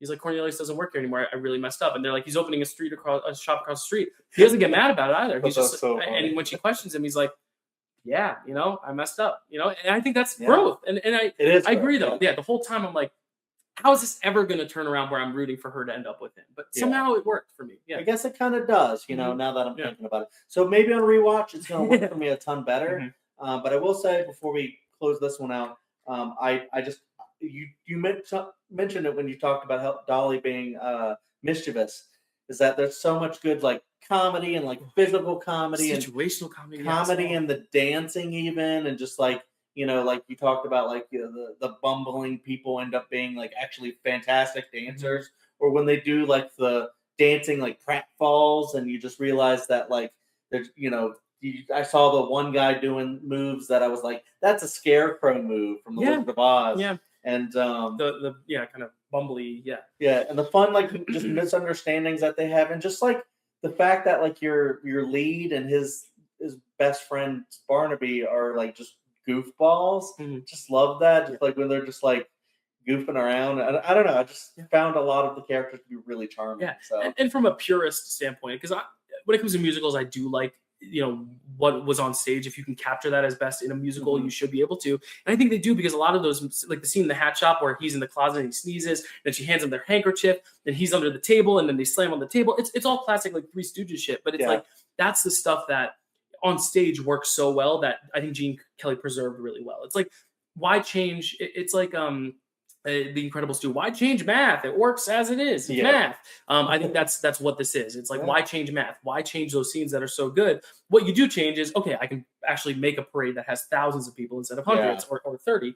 I can create these sets in a more elaborate way. These restaurant sequences, we can have some cuts, so we can have even more waiters, even more dancing. But again, I think the spirit of it is really well preserved, which is beautiful. I think it's awesome about it. Perfect point. Yeah. All right. Hello, Dolly. Also nominated for 7. Only wins 3 as opposed to 4, like Butch Cassidy, but it wins Best Score for a Musical. So this is a pre-existing score adaptation. Best Art Direction for all those sets, of course, and Best Sound, of course. Great musical moments in there. We talked about how beautiful Michael Crawford's voice is in that role. Best Picture, it's nominated for. It's nominated for Best Costume Design, Cinematography, and Film Editing. So in terms of most family friendly, I'd say Hello, Dolly is probably the most family friendly of the slate. But now let's move on to the first ever X-rated film and only X-rated film to win Best Picture. One other X-rated film would be nominated, Clockwork Orange, which was then later assigned R ratings. And I think this one has also been reassigned R because at the time, yes, I see why this was X-rated, but we'll talk about it. But Midnight Cowboy. Let's go back to Westerns. And now if we're looking ahead for 70s, these next two I think are very 70s. So we're now fully beyond the golden age 60s kind of era. We're kind of transitioning into like, okay, these are gonna be the films we're gonna be seeing a lot of in the next decade. So tell us, Chad, about Midnight Cowboy. I just want to throw out there, I agree with you a little bit, but I also think this one has a little bit of 60s. Ooh, 60s in it. Okay. So, but all right. We'll get into it. Midnight Cowboy, directed by John Schlesinger. We've tried before. Yeah. Both of us. This is the one that I will agree. Chad and I both cannot pronounce John Schlesinger. There's only one H in there. Schlesinger. Written by Waldo Saltz. Cinematography by Adam Hollander. Music by John Barry. Starring Dustin Hoffman, John Voight, Sylvia Miles, John McGiver, Brenda Vaccaro, Bernard Hughes, Ruth White, Jennifer Salt, Gilman Rankin, and Georgianne Johnson. Synopsis: a cowboy moves to the big city to hit on rich women, but finds himself becoming a sex worker and forming an unlikely friendship with a sickly local. Did you give a little twang at the end there? Yep. Yeah, okay. I was going to say, cool. What do you think of Midnight Cowboy, Chad? As an X-rated, I'll admit I was a little worried because I know you don't always love very extreme, explicit stuff in film. That's just something that we've talked about. So I was interested because I hadn't seen this one. So I was like, I popped in my criteria and I was like, oh, here we go. Let's see how extreme this is. And I do think it's one of those movies where you're like, no, it's R, it's not X. Yeah. But I'm curious what you think of this one. From a modern perspective, this is definitely nowhere near an NC-17 film. But yeah, when you come from the 60s going to the 70s, I can see also why. Mm-hmm. I mean, The Evil Dead was also rated X, I believe. Really? Oh, I didn't know. Yeah, I think. Yeah, maybe. NC-17 or like unrated or something. Yeah, because like it is extreme, especially at the time. I mean, this is all about prostitution too, which is another thing that's kind of like very taboo at the time. Changing perspectives. It's still illegal in places, but we see, sex work becoming more normal. Like I think if Anora came out in 1969, it also gets an X rating. Like I really think, just based on how much sexual content there is, and also just like the idea that it is a film focused around prostitution, which at the time I would say is a very damning taboo thing. Yeah, at least for a lot of people watching it who aren't necessarily in these bigger cities where it is more normalized, you know what I mean? Yeah, absolutely. But to answer your question, I really like Midnight Cowboy. Yeah. I don't know. I like the story of and I'm trying to remember, it's Joe Buck moving to the big city. I just think that a lot of this movie just feels iconic with John Voight being so young, Dustin Hoffman being so young, but we've seen him and other things before, so it's not as like nuanced. Yeah, and he's a little older here than he was in The Graduate too, so it's a few years removed from that. So like we've seen him even younger, and it's a very different kind of slimy character for him, which is just really interesting. But yeah, I love this character of Joe Buck and how he's kind of innocent in a way, but also like feels like super confident at first, and he's moving to the big city, and he's like, women seem to like me. I'm going to go and try to, marry someone rich. And I mean, he's got like good plans and stuff, but then, like how it like turns and he starts to question his sexuality. Mm-hmm. And, you know, just like the whole, and I will say, if you watch this movie, you know, just, and you have sensitivities to certain slurs, you know, caution. I think this is an important thing to talk about because a lot of people are going to watch this movie and who don't, and I don't want to say people don't get it, or they're emotionally unintelligent, or their media literacy is not good. But like, I think there's a big difference between like a movie saying a word a lot and like actually understanding why the characters are saying it. I think that's two different things. Because I will admit there are some. It's hard to watch all the slurs in this movie, but I think I hate to say it needs to be there, but I think it really helps emphasize the point of what this film is trying to be without saying what it's trying to be. Yeah. If that makes sense. Which you hit on the nail on the head was him figuring out his own sexuality and reckoning with that. Because, I mean, we see this with Glee. I don't know if you've gotten to this point in the series yet, but the high school bully is the guy who comes out of the closet. And it's that idea of like, you use aggression and slurs to kind of cover up your own insecurities about your own identity in a way that like, you know, it's terrible to hear those slurs over and over and over again said. But I think it definitely informs the character in a way. And definitely, I think a lot of people watch it and say that this film is advocating for homophobia, when I think it's the complete opposite. Because also John Schlesinger said his name better than I ever have right there. It was a gay man. So I think there's also that element of it too. Yeah. I think there's so much queer coding in this thing, even more so than Butch Cassidy, which I think a lot of people just playfully say like, oh, they're in love. But like here, it's like, no, like I genuinely believe Joe Buck is in love with Rico Rizzo. And vice versa. Like I genuinely think there's a real romance there. That might not be spoken about because it is 1969 and it has an X-rated. Yeah, it's hidden, but it's not.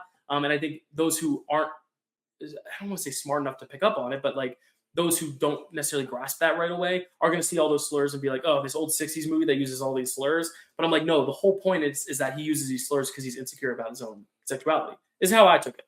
It's very different when you use a slur like this in a movie for the time, but also, like you said, as kind of like characters using it as a defense mechanism versus them saying it in like Bill and Ted's Excellent Adventure to be funny and cool. Right. And because that's what kids say around those times to demean people and stuff like that. Yeah. It's very different. Yeah. And I don't even think we're supposed to look at Joe Buck as necessarily a heroic figure either, because he does some things that are not necessarily savory either. And I think that's another element too. Like, again, your heroes are allowed to say, they might say things that are unsavory, but I think there's a point to them. Yeah. And I'm glad we agree with that, because I was worried coming to this. I'm like, I wonder how he's going to have his feelings about like the language used in this. Is it going to be too overbearing? Because it was tough for me to hear, but it's also something that I think is necessary in informing that character for sure. Yeah. Yeah. I mean, you know, it's one of those things where I saw Quentin Tarantino wrote True Romance, and sometimes I'm like, you know, when I think it's Christopher Walken in that movie using so much language, I'm just like, does this need to be like so over the top with the language in this? But here it's just completely necessary, because that's what they're exploring is, you know, this idea, like, which back then was still, you know, I mean, it's still today in certain areas, homosexuality can be very taboo. We just talked about, you know, what did I say? Gay sexual intercourse was just like, in Canada, it was legalized. Which, first of all, like, how do you have like a freaking like spyglass camera to everyone's like window and be like, is your sex heterosexual? Like, I don't know. right. It's just like so stupid. Like, how do you police that? You know, and why would you want to? So, like, let people live. And it's just so not funny, but like ironic when we see, you know, in the 2000s, you know, Brokeback Mountain coming out, and it's like the gay cowboy movie, and so many people would demean it by saying that, and then it turns out it's like one of the best movies ever. We love this movie, and then you go back in the 60s, and you're like, well, here's kind of another gay cowboy movie. Oh yeah, Brokeback Mountain was not the first, and that's what I was about to say. I might put that in my letter, because I don't review these on Letterboxd until after we talk about them. But I'm like, it's not the first gay movie to be nominated for Best Picture, or even the best gay cowboy, first gay cowboy movie. And I would reckon it's the second one in this slate that's a gay cowboy movie, because I do think there's queer coding in Butch Cassidy. But I think this is much more explicit, because it is, you know, we see these characters getting like this one character getting very defensive whenever his sexuality is questioned. And, you know, his sex addiction and you know, it's a very layered film and a very Yeah. layered character, which is even more ironic. The fact that Jon Voight is a raging homophobe right now. Right. I think there's a real irony to that. I'm like, I don't even know if he understands the type of character he was playing, because I'm sure there are people who misunderstand this film and take away from it the total opposite, that he's homophobic.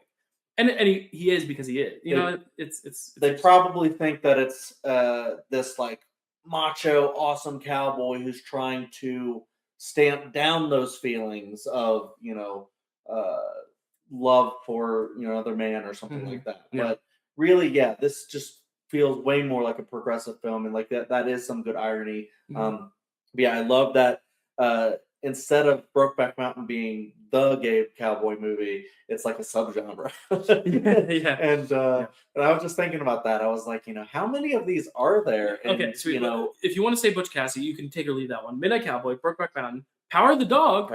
That's another one. I mean, I'm sure we'll think of more as we go. But if you think of any gay westerns about cowboys, let us know in the comments below. And then also, I mean, I think it makes sense. I mean, we probably talked about this when we talked about Power of the Dog. It's just like, it just totally makes sense because, you know, cowboy, like macho exterior has always been kind of like focused on that, like, you know, Clint Eastwood, like the macho, or John Wayne, like that's a man, like, you know, Ronald Reagan, like, you know, strong men lead this country kind of a thing. And then you go and you look at, like, you know, exploring that in a different way, and like, well, is that all a man is? Can a man be different? And, you know, I love how, you know, you have that kind of juxtaposition of the strong macho cowboy with the, well, what if I move to a city,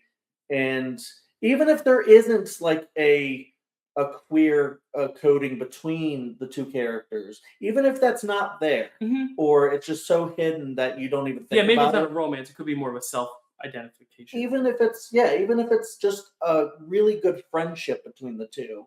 I think that's also important because of, we talked about Butch Cassidy, like the male friendship vibe, where it's like, you know, the idea of, you know, like Dylan and I hug all the time. Like the idea of hugging one of your best male friends. And, you know, and you know what? We're on stream right now. Here, come here, bring it in, brother.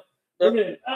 You know, we don't get to do that on a camera normally when we're in little boxes. So I needed to seize that opportunity, seize that moment when talking about this X-rated film. We didn't break the flower. Yes, the pot did not fall. But yeah, you know, and I love when, you know, that kind of gets explored, because it's, you know, you can have like a woman go in and be super powerful and just, you know, experience different kinds of things. And in the same way, you can have a man explore his sensitivities and care for another man. And, you know, I love that relationship between them. And, you know, Dustin Hoffman's character is not well off in this. He's homeless. I think homeless. I mean, he's got like a little bit of a shelter, but like, dude is injured. He's disabled, hobbling around, and then, you know, they try to make ends meet, but then, you know, he's slowly like deteriorating, and it just gets really it's terrible, sad. And that ending, I mean, and we'll talk really quick about, because you said you think it's a little more tied to the 60s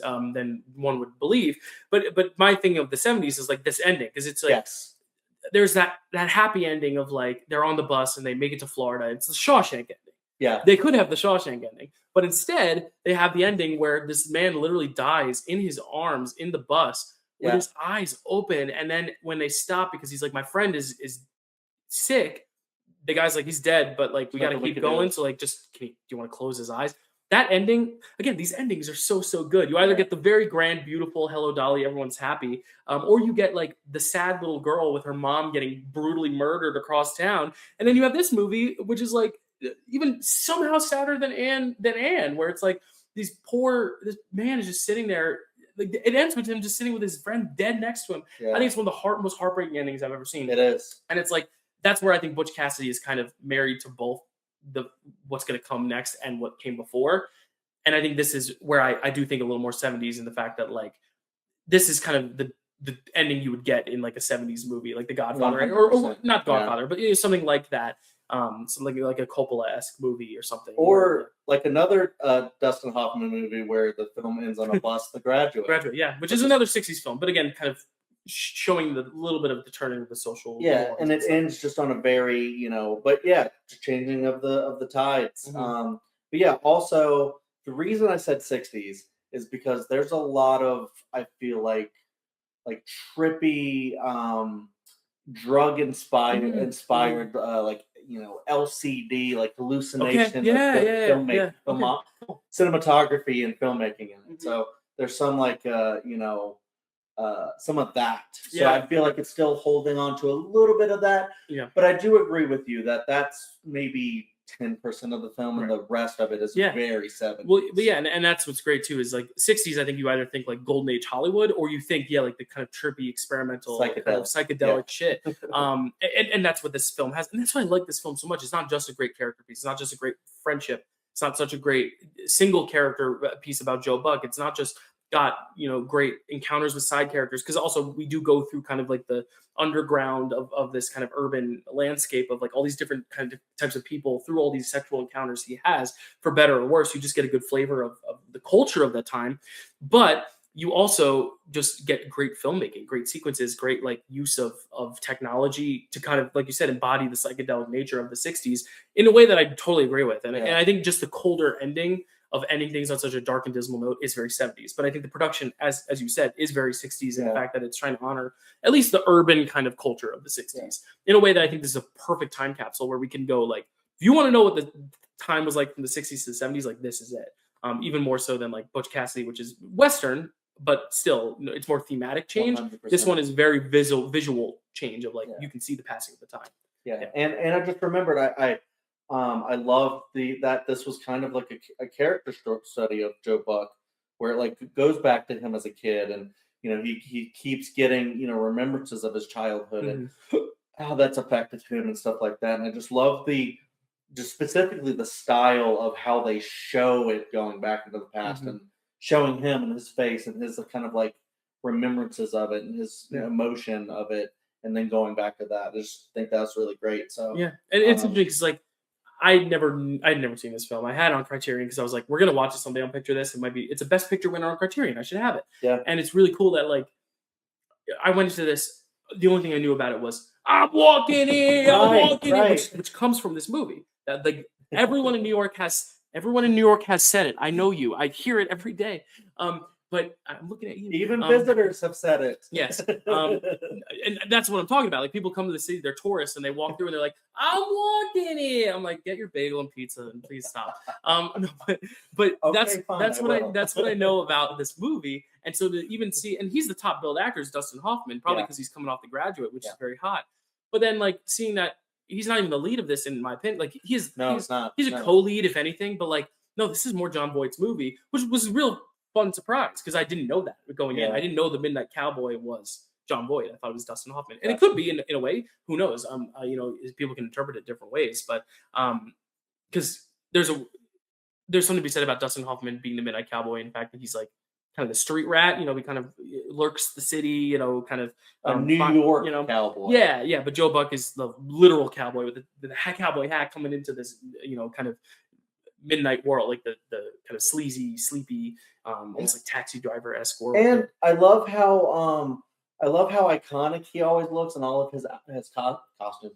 Costumes are just like in the world of the movie, his outfits, and his wardrobe. And I love how people like make fun of him, but then he's like, I like the way I look, and just very confident in the way he is. Which is again like something that I feel like for the time is very novel, and might have been not why there's an X rating, but why it was probably seen as a very taboo film, because that is also another thing, like males embracing not necessarily sexuality, but like fashion, something that is more feminine coded, or something that is a little bit more geared towards femininity in the way that he embraces himself. It's a reason why I love the Magic Mike movies, because it's a very similar thing. I think this is Magic Mike is torn from the exact same cloth that these movies are. That Soderbergh picks. Second time today we've talked about it, because we talked about Magic Mike at Sundance earlier today. I don't know why. I have to remember. Oh, because we were talking about Channing Tatum. Right. But yeah, like I just think it's a really fascinating just examination on just masculinity, not just even men, women, but masculinity as a concept. It's really interesting, and a great vision of New York as well, like a really good use of the city. in a way that I love about like Taxi Driver and stuff, where it really kind of gets the grime. And then you have the great fun moments of, hey, I'm walking here. Yeah, it feels very cultured, which I really like. Yeah, that's like my father-in-law, I think, when we were like in Staten Island or something, he was like, or was it my father-in-law or my mother-in-law? Anyways, one of them was like, you know what New York City was back in like the 60s and 70s. It was just a lot of like, adults. Yeah, Times Square, you couldn't go. And Times Square was the grimy area. You weren't seen in Times Square. Nowadays, it's like that's where everyone hangs out because it's safe. It's Broadway. It's Broadway. Yeah. But back then, it'd be like, no, like if you wander 2 blocks this way of Times Square, like a prostitute's coming up to you, and you got to figure out what you want to do. Gotcha. And thing about this film, I don't know if it doesn't really shame prostitution. It doesn't necessarily advocate for it either. For this character, I think it leads him to his own realizations of what he needs in his life, and it's not that, which is kind of why I do still prefer something like Enora, which still humanizes it a little bit more. But I like that it's just at least tackling it as a subject matter. I think that's really bold of a movie from the 60s to do. But yeah, I think it does it okay for the time that it's in and the attitudes of the time, and it's good that we have movies like Enora to kind of progress things a little further. Yeah. Cool. So Midnight Cowboy, Best Picture winner. We'll talk in our rankings whether or not we agree with it, but nominated for 7 awards, wins 3. Best Picture, Best Director for John Schlesinger. Getting better, guys. And writing for an adapted screenplay. It's nominated for 2 Best Actor prizes for Dustin Hoffman and Jon Voight. They were going up against each other, a very rare thing for 2 Best Actors in one film.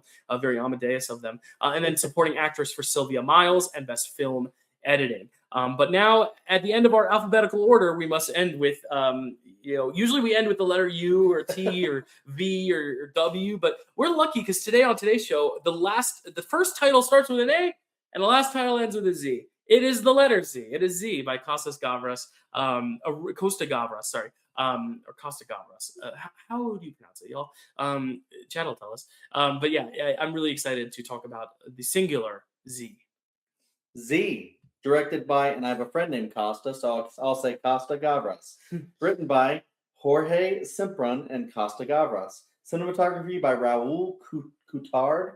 Music by Mikis Theodorakis. Starring Jean-Louis Trintignant, Yves Montand, Irene Papas, Pierre Dux, Jacques Perrin, Charles Dinner, Francois Perrier, Georges Géret, Bernard Fresson, and Marcel Bazoufi. I've tried to lean into the French there a little bit, but honestly, I think being in person brings the best out of that because I think that was the best I've ever seen you get through a list of very difficult names. Synopsis. A repressive government stamps down on any attempts of revolution. Yes. Very vague synopsis. Yeah, very vague. Is this topical, Chad? This film? I wonder. Is it? This is where I think we're full like 70s. Where like yes, it's about an assassination in the 60s, but in terms of the style of filmmaking and like the tone and just the way it's presented, this feels so like I was immediately like, this is very Dog Day Afternoon. It's like all taking place over the course of one night, all these different political things happening, and it ends in a very dire way where justice is served, but then no justice is served all at once. It's just a really cool. I think we've kind of scaled from like the classic period piece costume drama, Hello Dolly musicals to then like something that's a little bit more like kind of Married to Old, but kind of reaching something new to now something that is so 70s in the way it's presented, which is Z. I made a mistake. I think last show I said is our first Costa Gavras film, but we did cover Missing, which I didn't realize was also him. I forgot that. I know we had covered it, but we were a little cooler on that one. I liked it. I think you were not as fond, but I think this is much better in my opinion. But I'm curious to hear your opinion on this one. Yeah, we were both a little cool on it, and I believe my wife Carrie was also a little cool. Yes, that was the ET episode, right? Yeah. So Missing, cool on it, but also not a bad movie. It's just I think we had just some issues with it. This one, I think is just a solid movie. Mm-hmm. I don't love it, but it's one of those where I also had to watch this one a little bit piecemeal. Yeah, I was trying to like squeeze it in at the end. Which I think of all the films, this is probably the least piecemeal-y one, just because.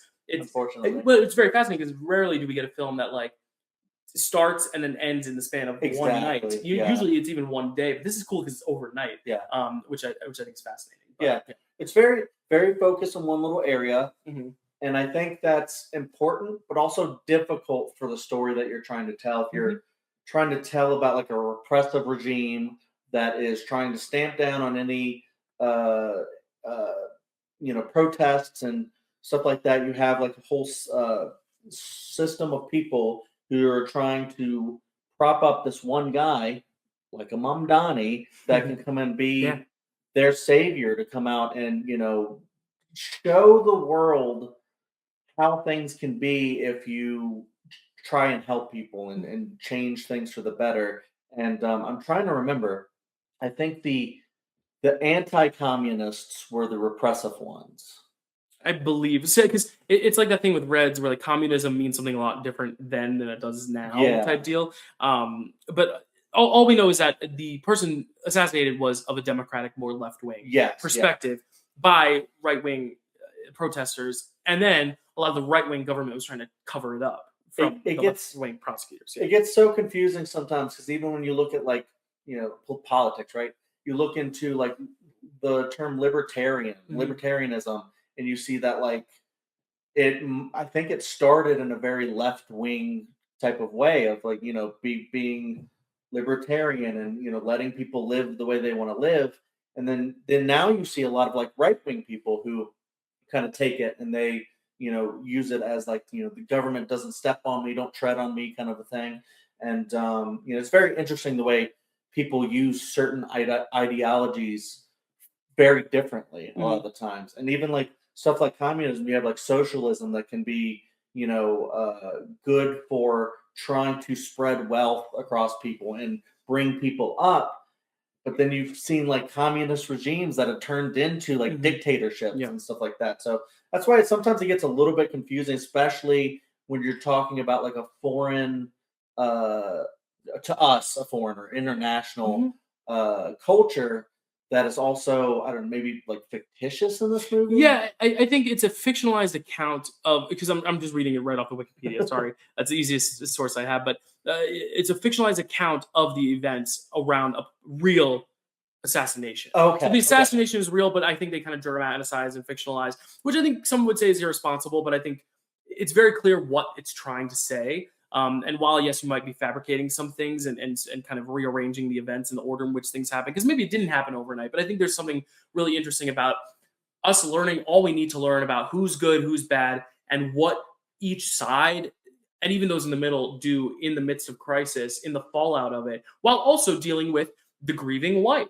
whose husband died. The people who supported him, the prosecutors who are also now fearing for their lives, because if they're on the wrong side of history, they might go missing, as we see. So I think there's also so much interesting stuff in the fact that like all of this is not just happening, but happening with a time ticket. There's almost like a clock. It's like the Dunkirk thing. Like there's always that ticking clock in the background. I almost wish there was one actually as this was going on, because I think it's fascinating that over the course of one night, or a few nights, I guess, but like just seeing how fast everything moves, how quick so many people are to like immediately try covering it up, paying people off, trying to get people to say what they want to hear, get people to say, oh no, they were hired by this person, I didn't hire them, I don't know what you're talking about, I don't know about that group. Or those who do fess up and then kind of ruin it for everyone else. But is it ruining it for everyone else if it's the right thing to do? Because then you're kind of helping everyone else who wants to get the justice. I just think it's fascinating just how all of it unfolds so fast. Yeah, and I mean, if you mirror it to today, it's just kind of like, it feels like something will happen and then everyone will go, well, this is obviously wrong here, and this totally happened. And then you have so many people, whether it's in news or politics or government or wherever, maybe trying to spin it in a different direction or cover something up or, just like try and, get the story to go a different way that supports your ideology. And this is a film that explores that. And I think that's what's interesting about it. For me, maybe it's because of the way I watched it, but like I didn't really feel a lot of the tension. I felt like it kind of just like, in the middle got a little bit where I just was starting to get a little bit uninterested, and I felt like maybe there was a little bit too many characters, too many players in the mix. Players in the mix. Oh yeah. And and then maybe it wasn't like so focused on the actual event, even though I think it's super interesting that they are focusing on like one specific event.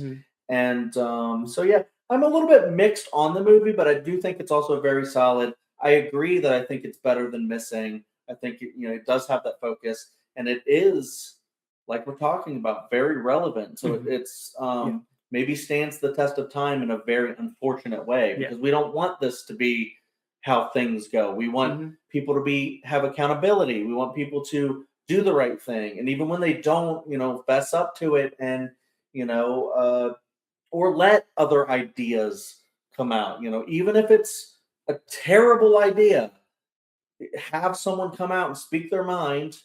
It might be the worst thing you've ever heard on either side or many sides, but let that idea come out, and then public opinion can stamp it down if it's bad. Oh yeah. And here we see the moment a guy tries to come up and even give a speech, it's like, get that guy. Yeah.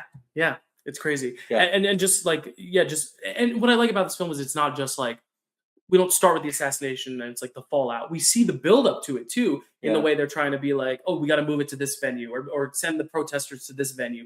Like the organization of it. Because I could look at something like, and this is not direct because it's not really an assassination, but like January 6th, where I think if they were to make a movie about that, you would get a lot of the build up of like people trying to rally and correlate in this one place.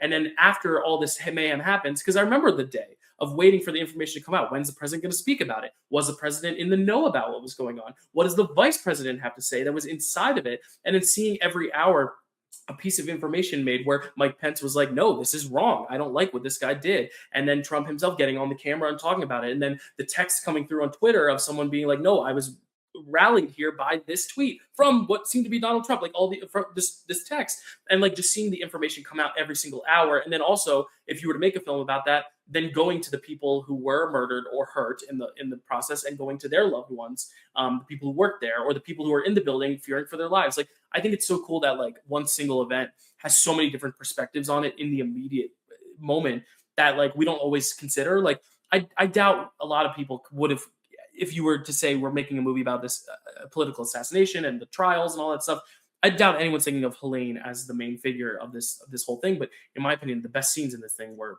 when his wife showed up to investigate it and try to figure out what was going on, and to see her act. I mean, Irene Papas, I'll tell you right now, she's not getting my Best Actress prize, but I really am considering it. She was on my short list just because I think I just don't think she has a meaty enough role. And there are other roles that are meatier in the slate that I could give it to. So I'm not going to give it to her. It's not going to be like a Lee Fierro in Jaws. I know everyone loved when I did that, but I think just her one or two scenes is so powerful because, again, it's the human stuff in the midst of all this other stuff. It's not just political stuff. There's real lives at stakes in this thing. And I was worried because as soon as I was like, oh, this is about protesting, I hope the 60s film isn't kind of taking the opposite approach, because I know a lot of people nowadays like to spin, these peaceful protests as a danger to, culture and history. So I like that this is a film showing that like what dangerous protest is, or not even protest, but like what dangerous corruption and assassinations and what this all leads to, in a way that is so relevant. And it's sad that it's relevant. It's unfortunate that like I see a film like this. I watched this on the plane. Probably not the best movie to watch on a plane if you have little kids sitting around you, which I didn't. But definitely a great one to watch on the plane because I could actually like focus on and really, intensely, watch the time pass by and watch the sun literally set as I'm watching this whole day coalesce. But just watching this film and just seeing how many people are affected. And to find those parallels to modern day, it's so sad. Yeah. It's sad that like I'm watching this, I'm reminded of so many different things that have happened, whether it be protests, whether it be Black Lives Matter or COVID stuff, or I just watched Eddington on a plane too, which also deals with very similar stuff, just in a modern lens. Protesting and just like seeing just all the ins and outs and just realizing that not a lot has changed, and it really sucks. It's a bummer. This movie's a bummer, and that's why it's so 70s coded, because I'm left being like, ugh, at the end. History's doomed to repeat itself, unfortunately. But maybe we can learn and persevere. There's always the next generation that can save us. Gen Z. Gen Z.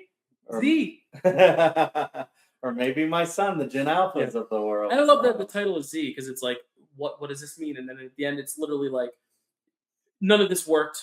The government continued to corrupt people and got rid of the arts and got rid of like it was like it pissed me off. And then at the end, I was like, okay, maybe there's some. And then nope, it's like gonna piss me off more and more and say like got rid of arts funding, got rid of artists, and lastly outlawed the letter Z just because it used to be a symbol of protest. I'm like, you're getting rid of a letter in the alphabet, or Z if you're listening from across the pond. But I'm like, to get rid of a letter, like it really shows how ridiculous it is that the government will try to put a force on literally anything up to a letter of the alphabet. I agree. Yeah.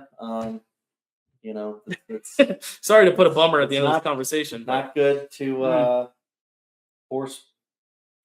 People should be free. Yes, free to use all 26 letters. Arts, and it's Sundance, promotion of the arts. Absolutely. And, free expression and all that. And I did want to touch on, you talked about watching Z on the plane, no kids around you. I watched part of Midnight Cowboy on the train, and believe me, I was cupping that phone a lot, like no one can see through my hands. The flight attendants are probably like, guys, 25D is watching some extreme stuff over there. We might rated X, right? I mean, that's why whenever I see like a Nora on like a library of titles you can pick on the plane seat backs, I'm like, do you screen it? Do you pre-screen these? Yeah, they do. They censor it all? They censor it. Oh, you've tried a Nora on the plane? Not necessarily a Nora, but I've seen certain movies where I'm like, I know what's coming in this movie, and then I wonder, like, is it going to show on the plane a little kid can see? Fun tidbit, since we're on Dustin Hoffman with Midnight Cowboy, I actually watched The Graduate for the first time on a plane when I was 17 years old on a plane to Hawaii. I could not sleep. It was like 4 a.m. in the morning, and I watched The Graduate, and I remember thinking that it was censored because of that one shot where they flash her boobs, and I thought it was censored because it literally went choop. But then I watched the movie again and again, just throughout my life, and I'm like, no, that's just an editing style choice. But I always thought that it was the plain version, and the censor was just that they would flash it for a second, and if you blinked, you missed it type deal. But that actually ended up being just what the shot was. Yeah. So maybe if you were to do that with a Nora, the whole movie would just be choop. Who knows? But I always thought that was funny. The Graduate. I always thought that I was like, the censor job is crazy. They just like flashed the shot and then went away. I don't know. Anything else on Z? I know it's pretty straightforward. I mean, as complex as it is, it also is very basic. It's like, this is a protest. This is the good guys, the bad guys. This is how it went. Which at the time was probably very novel, but now I think we're just so exposed to protesting and like sides fighting sides in the street, and it's almost like you can kind of see every move of this film coming because we're so exposed to it, especially with the news nowadays. Yeah. I mean, I think it's good. I think it's something that should stand the test of time. People should like keep watching this so history doesn't repeat itself. And then also you have like 2025 films being a lot about protests and stuff like that. Yeah. So important film, even though, I didn't like thoroughly enjoy it like the entire time or anything like that. So maybe not that kind of movie anyways. But yeah, definitely good one. And I'll say before we even get into our rankings, when you said this is one of your favorite slates, after our conversation, I can totally see why. And it's also better in my mind at the end of this episode than the beginning. Yeah. Even though I don't know if I'd say it's like one of my favorites ever, but I do think it's a really good one. And I think it's cool that every movie is so different. You have a costume period piece. You have like a international period protest film. You have a golden age Hollywood musical. You have a Western that kind of focuses on male friendship, hangout vibes. And then you have another hangout film, but is very much into like the kind of trending counterculture themes of the time too. Like every movie could not be more different. You can find parallels between a lot of them, and especially with the endings. I think all the endings are great in this film. But in the slate, but like I really think it's cool that like our slate is so different, and that's I think why I love slates like this so much, is that every movie is so different, and I could make a case for pretty much all but one of these being number one. There's one that I think legitimately I will probably not go back to watch as much as the other four. The other four all were number one at a point in my head at any given time. That's when awesome. I was watching them. So and I love that, and also it just feels like most of the time there's always like one movie that we're like, I don't know about that one. But I think all of these are pretty great. Even like End of the Thousand Days that like I looked and I saw, I'm like, Rotten Tomatoes, I was like, oh, did people not like this? Mm-hmm. And then I watched it and I was like, oh no, I actually kind of thought that was pretty good. Yeah.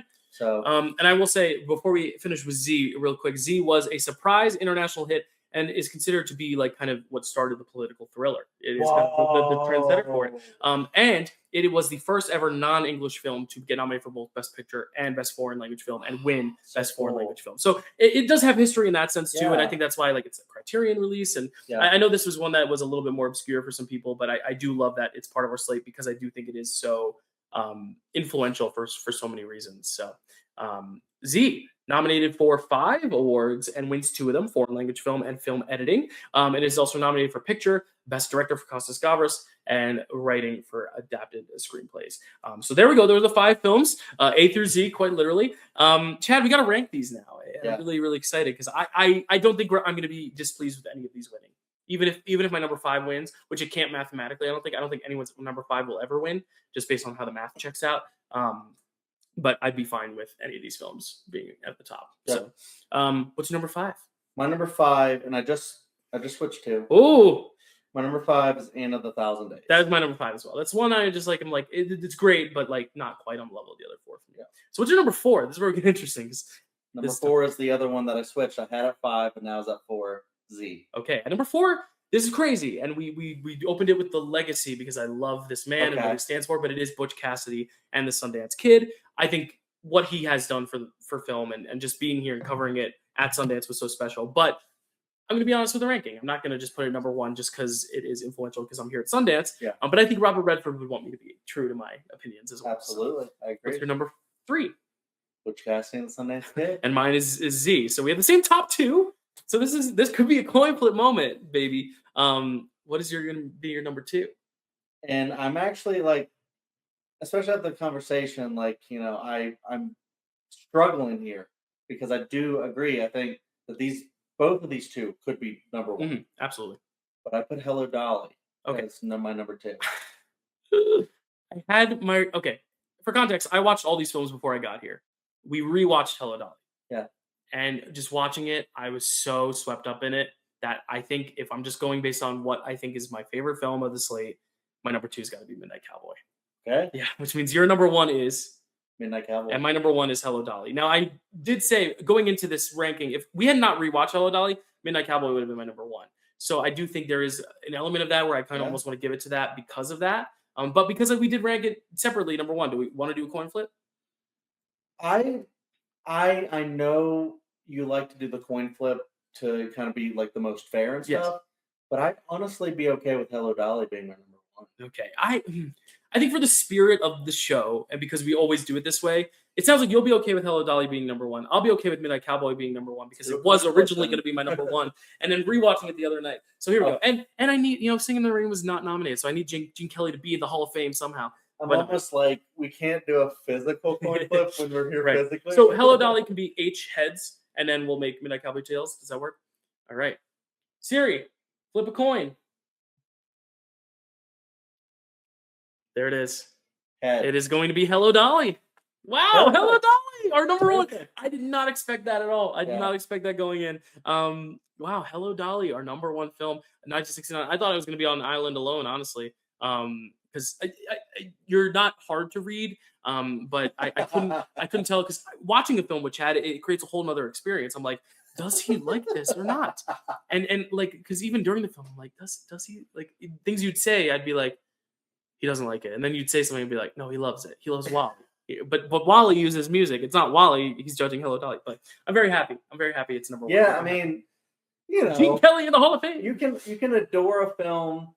Even if you're like sitting there like that doesn't make any sense or that's weird, kind of a deal. Sometimes you throw out like little jabs at stuff when you're watching it, and then you go like, but it was a great movie though. Yeah. And even with the conversation, helped my appreciation, even though I still always had a number 2. I'd never period. So. Yeah, which is interesting because I was wondering where Butch Cassidy would fall. That was the big wild card. Yeah, because I figured I knew where you felt on the other 2. I think Butch was the one where I'm like, I don't really know where he would fall on that one.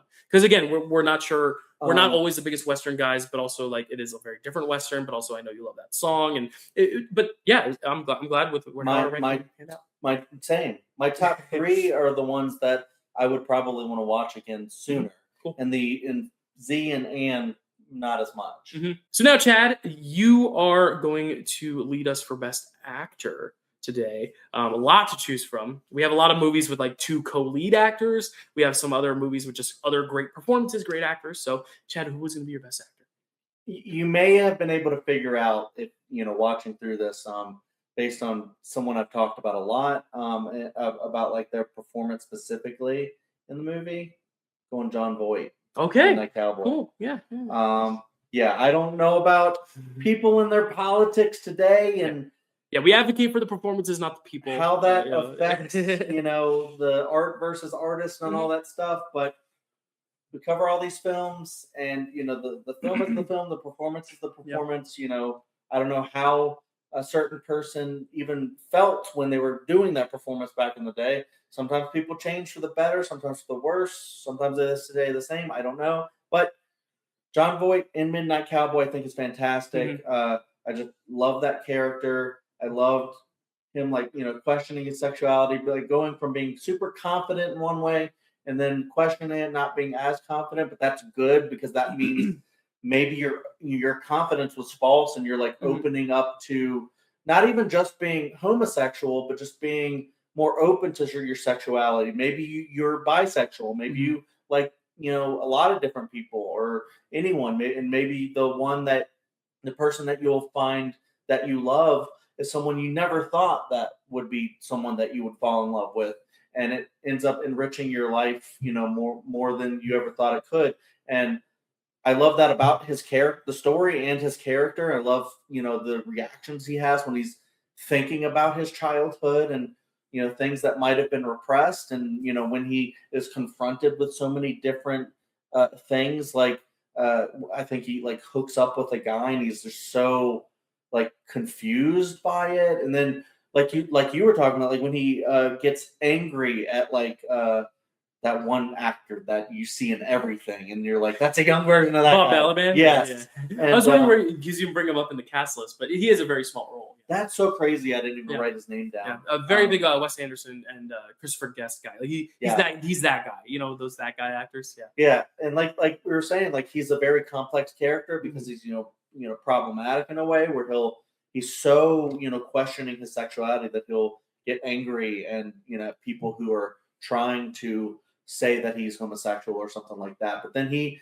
starts to change that a little bit, and opens up to his friendship with Dustin Hoffman. And I just love how he plays all that. I love his confidence about his clothes, and he plays all that, and he does that.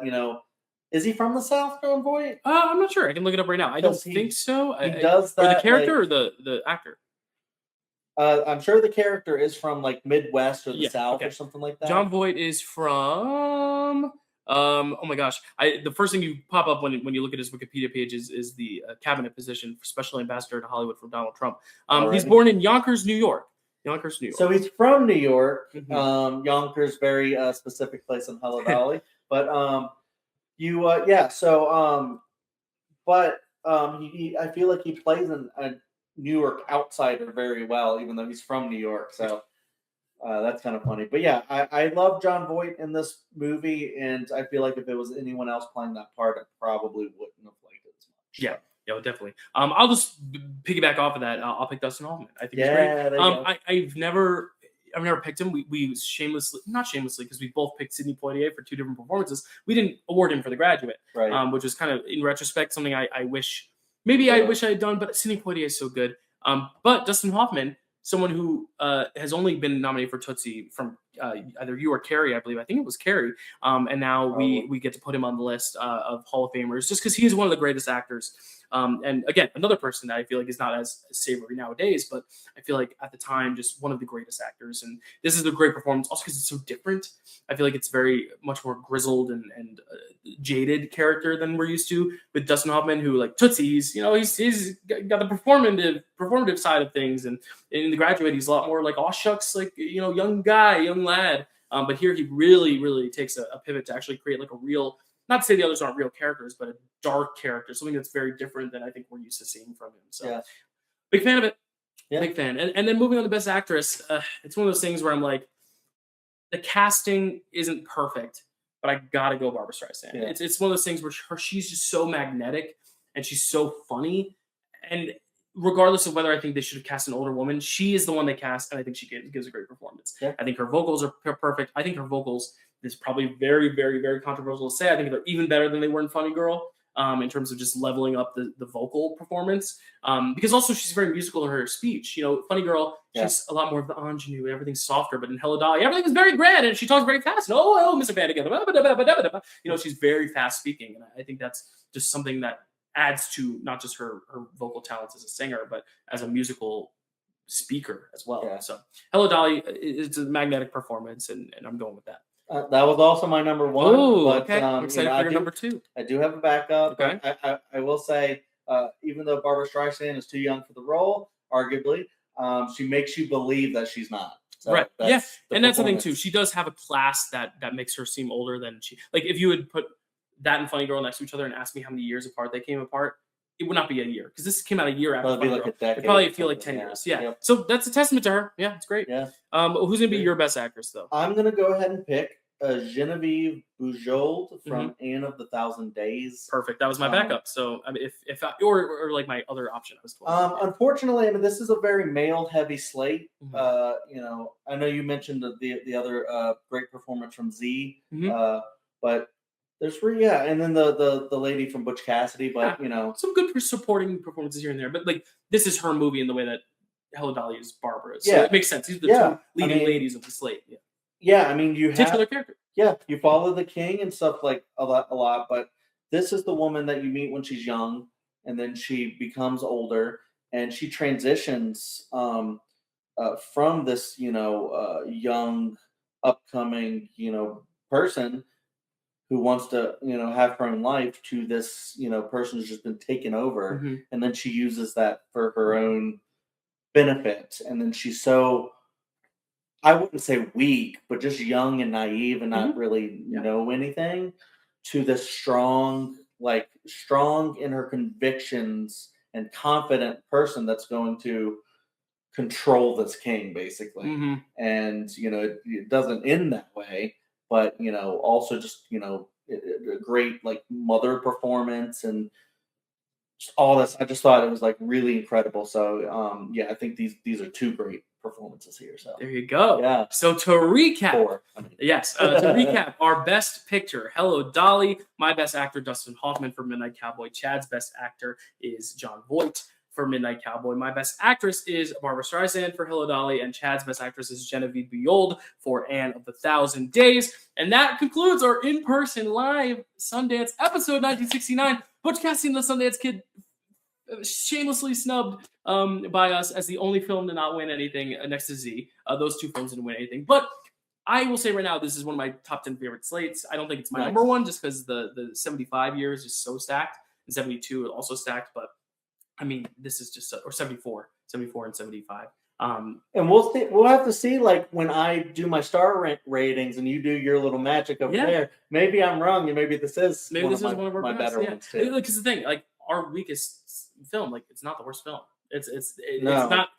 I like all of these films. I think if you were to put any of these films in, what was it, 1952 slate, the Quiet Man year, I think it would be number one for me. So I do think that's how I like judge a good slate too, is I'm like, if any of these films were in another slate, they'd be top three. They just all happen to be in the same slate with one another, which I think is cool. I think it's cool that we have slates like that, especially that are so different, and especially with the changing of the tides. But because this is the wish list year, I'm not going to announce the next films. I don't even know what the next year is. I do, because we had to play it off camera. But I, and Chad, as I told you last episode, we went back and we kind of went through what our most desired 5 years are that we haven't done yet, that we want to do most. And then we've also gotten some guests along the ride. So we do have a guest for the next month.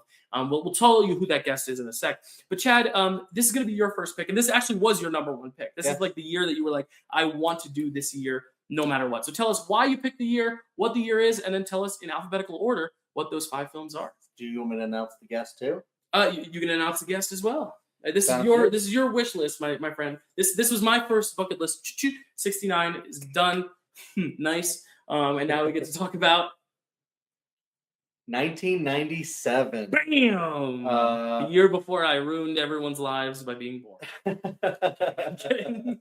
Well, there might be some conversation about you being born in certain movies. I was in the womb. I was in the making. I was in post production. Yep, there you go. 1997.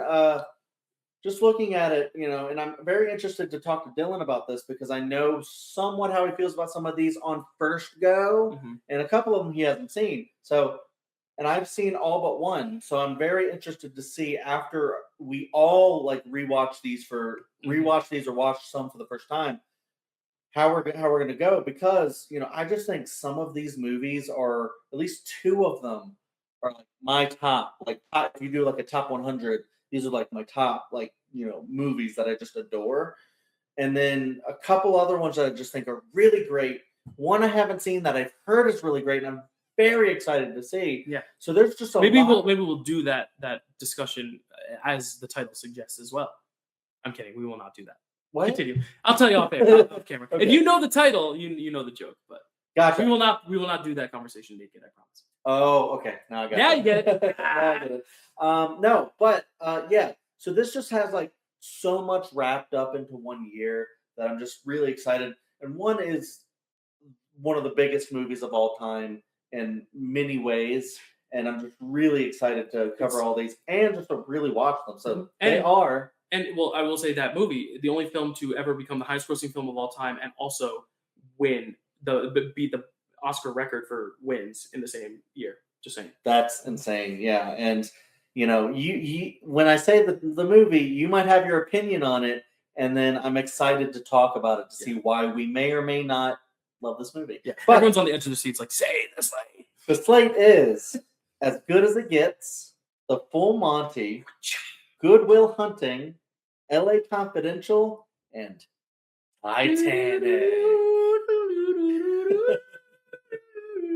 You can keep talking. I'm just going to underscore. Yeah, no, I mean, I'm really excited for the slate, and one of the films is Good Will Hunting, and because of that, maybe not only because of that, but mostly because of that, we are having one of our good friends on, Stacey Morris, president of the Matt Damon fan club. Stacey Morris will be here. Yeah, so and we're talking about a Matt Damon movie. So yeah, I'm so excited for the slate because these are all also very different. You got a romantic comedy, a tragic romance, a coming of age film, a noir, and then a British. I really don't know much about it, but British comedy. Naked people, yeah.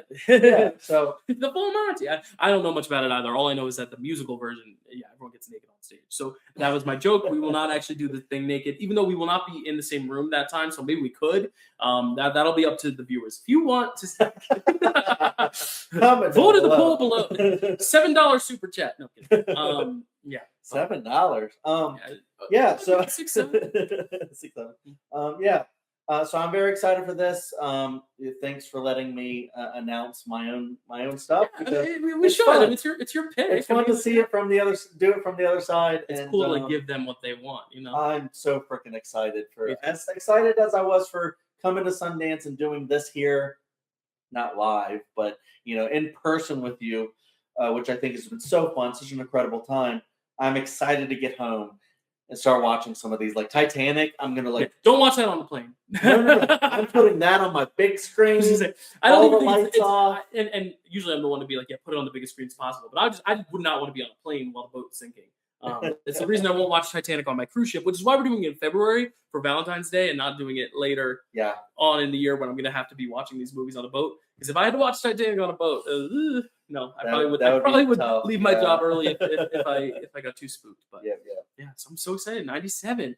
So there we go. That's it. Let's picture this. We're finishing just in time. Chad's actually going to another screening after we record this. He has to get in line in an hour, and then the movie's in 2 hours from about now. So we actually timed that as perfectly, I think, as we could have timed that. But such a pleasure. I'm going to shake your hand on camera because this was awesome. I got a hug midway through the stream. You can find us where you find us. Chad, you want to give them a brief plug of where to find you? Yeah. I mean, you see some of that on screen. Check out Letterboxd. Check out Cinema Chad. Check out Welcome to Primetime. Keep watching the Dill Pickle Movie Network. There's so much great stuff on there as well. And just look out for some reviews. I'm trying to throw out some Sundance stuff on like X and other places and whatnot. So Twitter. But yeah, check out Sundance stuff. I know the problem with this is that like we're watching movies here, but then we're going home and watching more movies online. So we can't do like a big wrap up together, like we are now. But this is like our way of like being like in the same room talking about stuff. And then we'll do our own little Sundance coverage. But yeah, check out his Twitter letterbox just to see his opinions on things. Because like it's true with a lot of Picture This, we don't agree on everything. We love the first feature we watched together, and then the next two we were both kind of on opposite ends on, and the third one we were too. So I think that's the beauty of Sundance, beauty of festivals. Also because we have no idea what anyone thinks of these movies before we go in. Unlike Picture This, where like they're best picture movies, so there's kind of an idea. These movies, it's all, some of these could all be really bad. We just don't know because no one has made an opinion on them. But we got a few more tomorrow, and then Chad flies home, and then I will fly home, and we'll watch some online stuff. So stay tuned. There's a lot of Sundance stuff coming. Go to Cinema Chad though, because he's got some good stuff. Anything else to plug? Did you plug Primetime already? Primetime. Yep. Cool. All right. And then you can find me here, Dylan_Randazzo, at Letterboxd, Twitter, wherever you want to find me. Dill Pickle Movie Network is where this show is once a month. Frame Rec will be making its return soon, so stay tuned for that. We got a lot of Recipe for Reality stuff with Survivor 50 coming up. Draft Day has already been filmed for February. I'm getting way ahead of the curve this time. And we're having some fun videos planned to release while I'm on the cruise. I'm hoping to get all of them that I said done as swiftly as I can. If any of them fall by the wayside, you'll be getting them at least in January of the year after. But I'm really excited. I've been editing the Trader season. That's going to be airing as this Trader season airs, which will hopefully premiere at least by the time this season wraps. But a lot of fun stuff coming to the channel that Chad is going to be a part of. Matt, Kelsey, Zach. I mean, this has been really fun, and I don't really get to thank a lot of people in person. But thank you for, this is now the start of season 4 or 5. Because every season starts with January, and to be doing this again and to get to do this in person. We've always talked about it as like a little pipe dream. Even when you came on the boat, we were like, we can't really do it. Like there's nowhere to film, and the situation, the circumstances, and but this was really special and really cool. It was really cool. I mean, we got to do this. So excited. And honestly, I think this is one of our shorter episodes. And honestly, I still feel like we had really full discussions. Yeah. I think it's just because we're here, we can just like bounce off each other in a quicker way. I don't know. Great. Yeah. I don't know. Yeah, man. Thank you for this. Yeah. It's great. Thank you. Cool. Thank you all for watching. Thank I had to run all the way up to my computer to like play the theme song to play it all out because I'm filming it all the way over here. But yeah, there's the 3D effect for anyone if James Cameron's trying to transfer this into 3D IMAX. But thank you guys. We'll see you next month for James Cameron's biggest, boatiest film ever made. And we'll see you then.